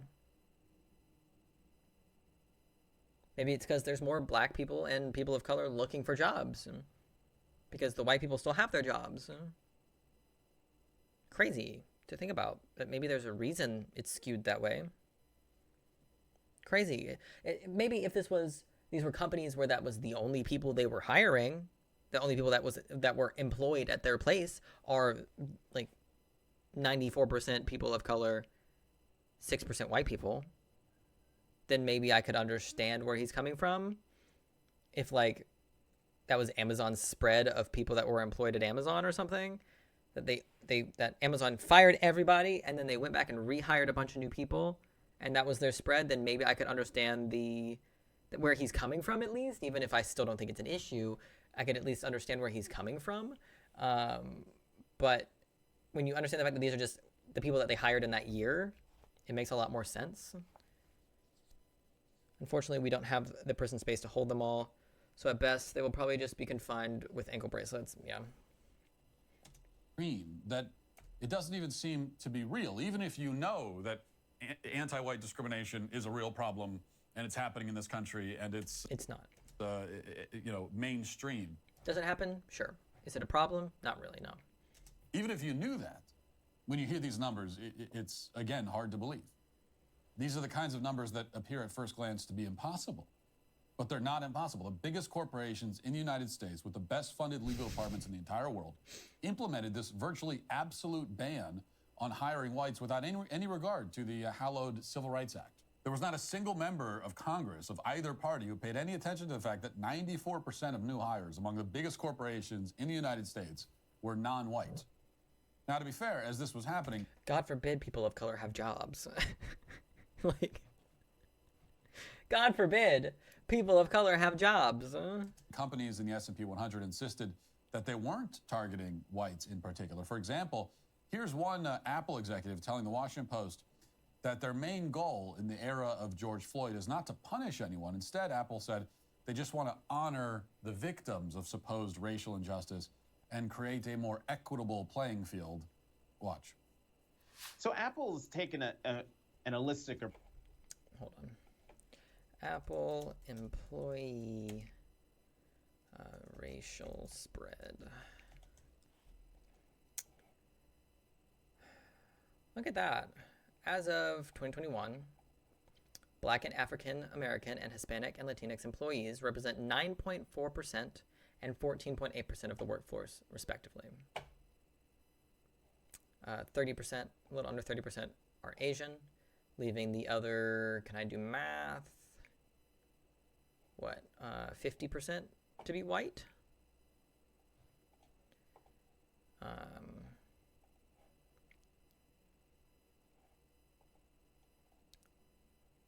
Yep, 55% of Apple employees are white. A far more reasonable spread.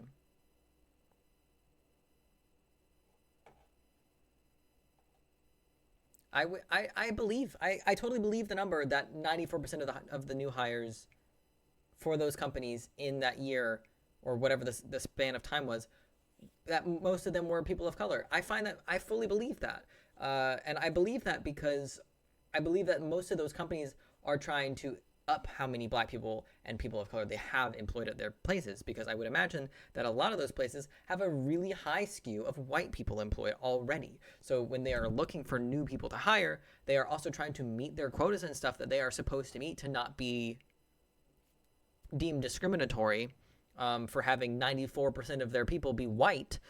So they are hiring more people of color to help even that playing field when they need new employees anyways. That, and I'm sure there are more black people and people of color looking for jobs at this time and place than there are white people, because historically, white people don't get laid off quite as often as people of color do. Does it still happen? Of course it still happens. I'm not saying it never happens when white people get laid off. It happens. But historically, white people don't tend to struggle to get jobs the way that people of color do. So do I believe the statistic of the 94% versus 6% of hiring for that year? Yes, I believe the statistic. But I also believe that there is a reason for the statistic, and it's not anti-white racism. It's so stupid.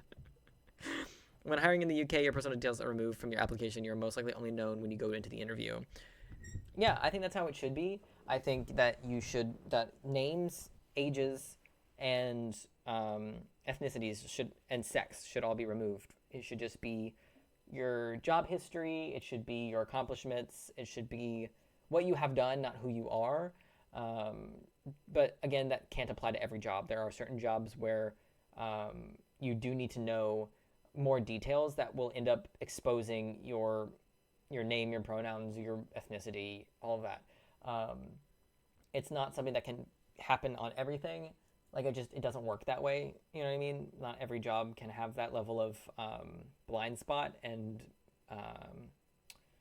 be able to hire who they need.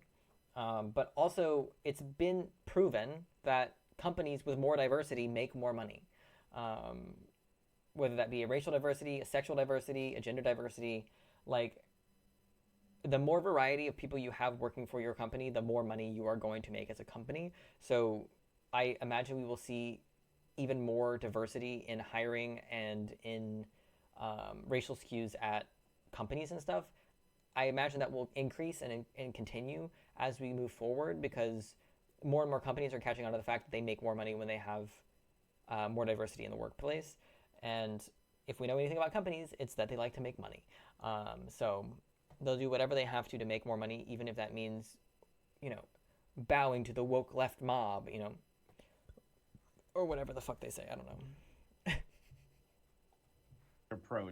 Sort of approach to criminal justice, education, small business, or economic empowerment. Why this approach as opposed to, say, a more concentrated approach that focuses on one of those issues? Yeah, it's a great question. I think we wanted to try to touch the places where we thought we could have impact. And in honor of how this all got started, our Racial Equity and Justice Initiative is 3 years old. It started in the wake of the George Floyd, the Breonna Taylor deaths, and we wanted to honor their encounters with the criminal justice system, which were so deeply unfair, to say that. No worries, Christian. I'm not gonna be on much longer, anyways. I gotta go here in like 20 minutes. So Matt Walsh is a little bitch. I never forget. Those murders, as they happen, there should be work done in that area as well. Yes, we have to honor them. We have to honor these scumbags. We have to honor these criminals, drug addicts, and drug dealers. We have to honor them. We have to honor them by making sure that only 6% of our jobs go to white people. By the way, white people still account for, I think, like 70% of the U.S. population in total. So that's 6% of the jobs going to 70% of the population. Is it still 70? Now, is it still 70%?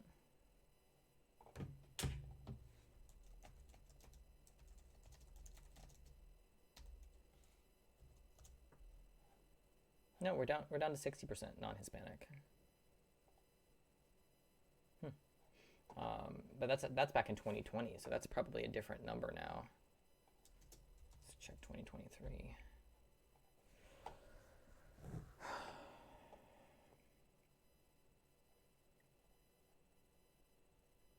75%. We're back up to 75%.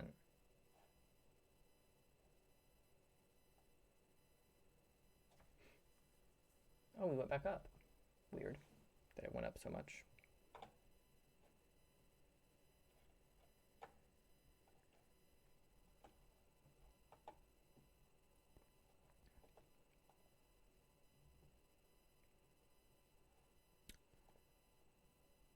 Says 58%.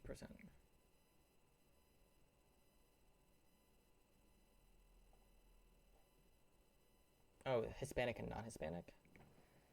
So 58% of the white population is non-Hispanic? Is that what that means? The non-Hispanic white population has the largest share at 58% of the nation's total population in 2023.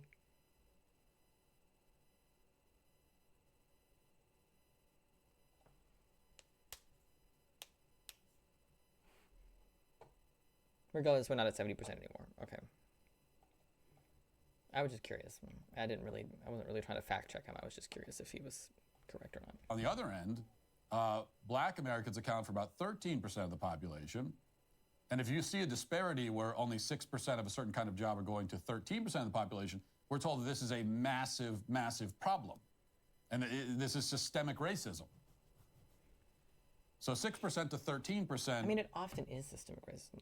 Like, how many white people do you know that have been turned down for a job because they're white? I don't know of any people who have been turned down for a job because they're white. I don't know anybody. I've never heard that story before.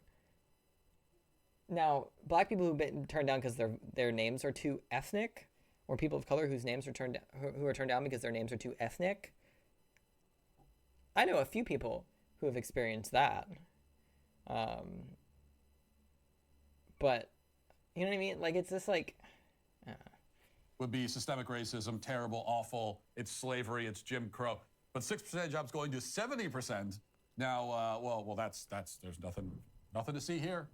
The executive at Apple goes on and on with a bunch of platitudes, and she never mentions that the S&P 100 is going to unperson hundreds of millions of white people effectively. She never says that Apple is going to start running ads with a diverse array of overweight, multicultural actors having a little sit-down with an obese rendition of Mother Earth. Apple, like so many other companies in the S&P 100, tried to keep its hatred of white people under wraps, and for the most part, they succeeded. We only know about what's happened here because of an article in the left-wing Bloomberg News, of all places. And incredibly enough, this was not an article condemning the overt racist discrimination of the S&P 100. Not at all. This was not a breathtaking piece of investigative journalism that demanded answers as to why the most powerful corporations were not hiring whites because they're whites. Instead, the article from Bloomberg made this racial discrimination sound like a great thing. Here's the headline from Bloomberg News. And again, this is the only reason we even know about this. The only outlet reporting on the fact that only 6% of the jobs went to white people is Bloomberg. But here's how they framed it. Corporate America promised to hire a lot more people of color. It actually did. The relief from Bloomberg was palpable. Thank God that thousands of white people didn't get hired in 2021, Bloomberg was saying. How do you know that thousands of people needed to be hired, motherfucker? I wonder what our unemployed population, America, racial spread. Black people were most likely to be jobless with an unemployment rate of 8.9% as of 2021, while white people, 4.6%, and Asian people, 4.8%, were least likely. Where are Hispanic people on that? I wonder. Black and Native Americans have the highest unemployment rates along racial and ethnic groups identified by the census. Asian and white people have the lowest unemployment rates. Crazy. It's like I didn't even need to Google that to tell you that information. In fact, Bloomberg went a step further than that. Bloomberg also published the story under a banner reading equality. So they acted like it's a win for equality to reject the vast majority of white applicants. That's equality. Because nothing screams equality like... Sorry. I will never apologize for being white. No one's asking you to, you big fucking crybaby.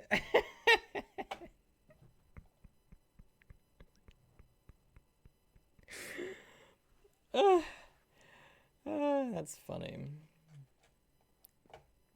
Like preventing white people from getting jobs. That's equality. What Bloomberg did is collect data from the U.S. Equal Employment Opportunity Commission, which by law requires that large companies report their demographics to the government. And in the interest of full disclosure, we have to note that report their demographics. I love him skipping over this.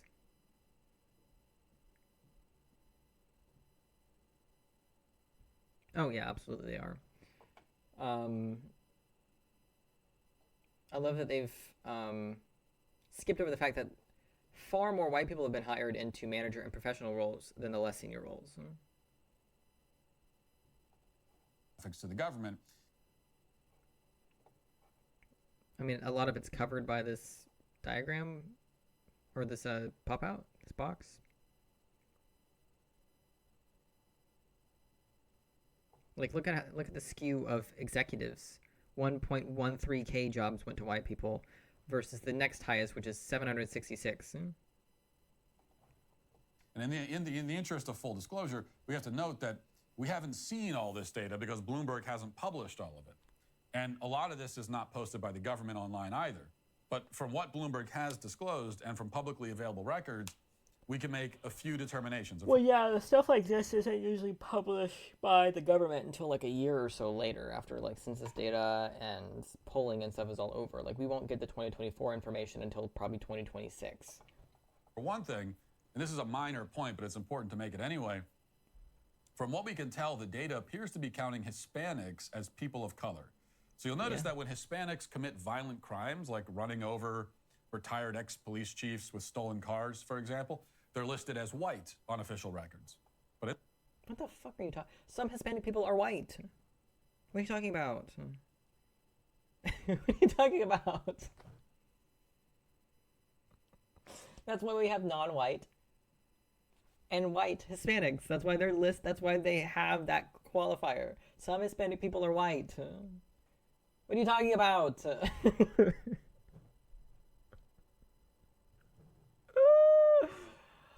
Oh, Christian, where'd you go? Come back, Christian. We need you to speak as our resident Hispanic person.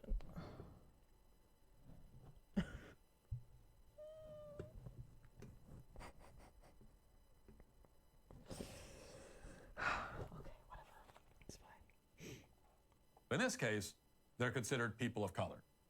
Make of that what you will. So if they get a job, they're a person of color. If they commit a crime, they're white. Getting into credit card debt is so easy.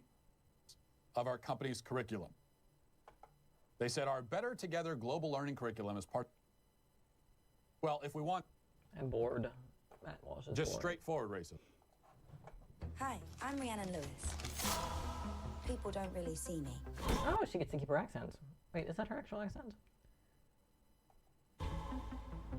Not at all, actually.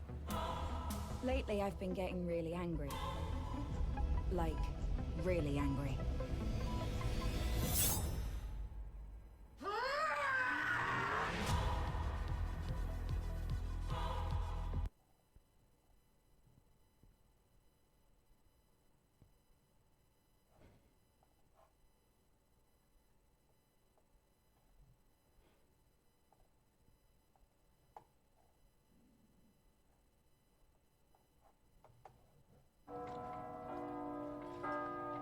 In May 1940, Amsterdam was taken over by the Germans.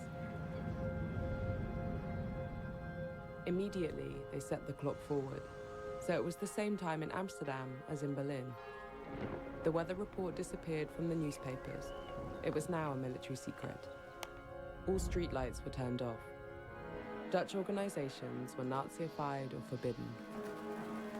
Soon, the Nazis started to ban Jews from parks, pools, shops, cafes and schools, from all public life. Music by Jewish composers could no longer be played. In 1941, they started rounding people up. In 1942, the deportations began.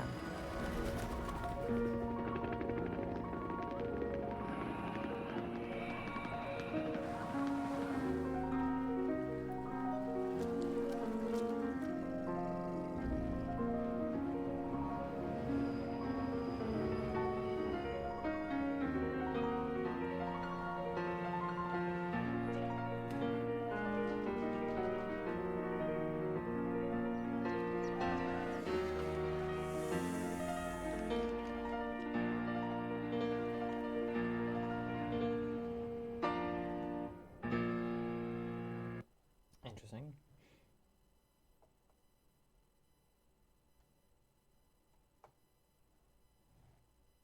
Right.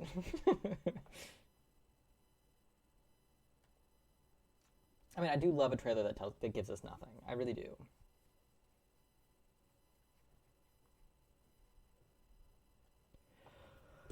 Oh, I think I'm gonna call it there. Ah. I'm tired.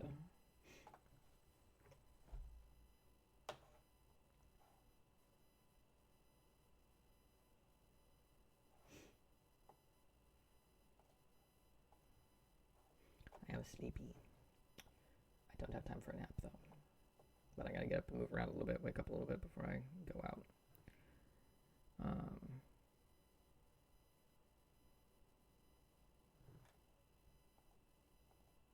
But yeah, that'll do it for today. Thanks for hanging out with me for a few hours.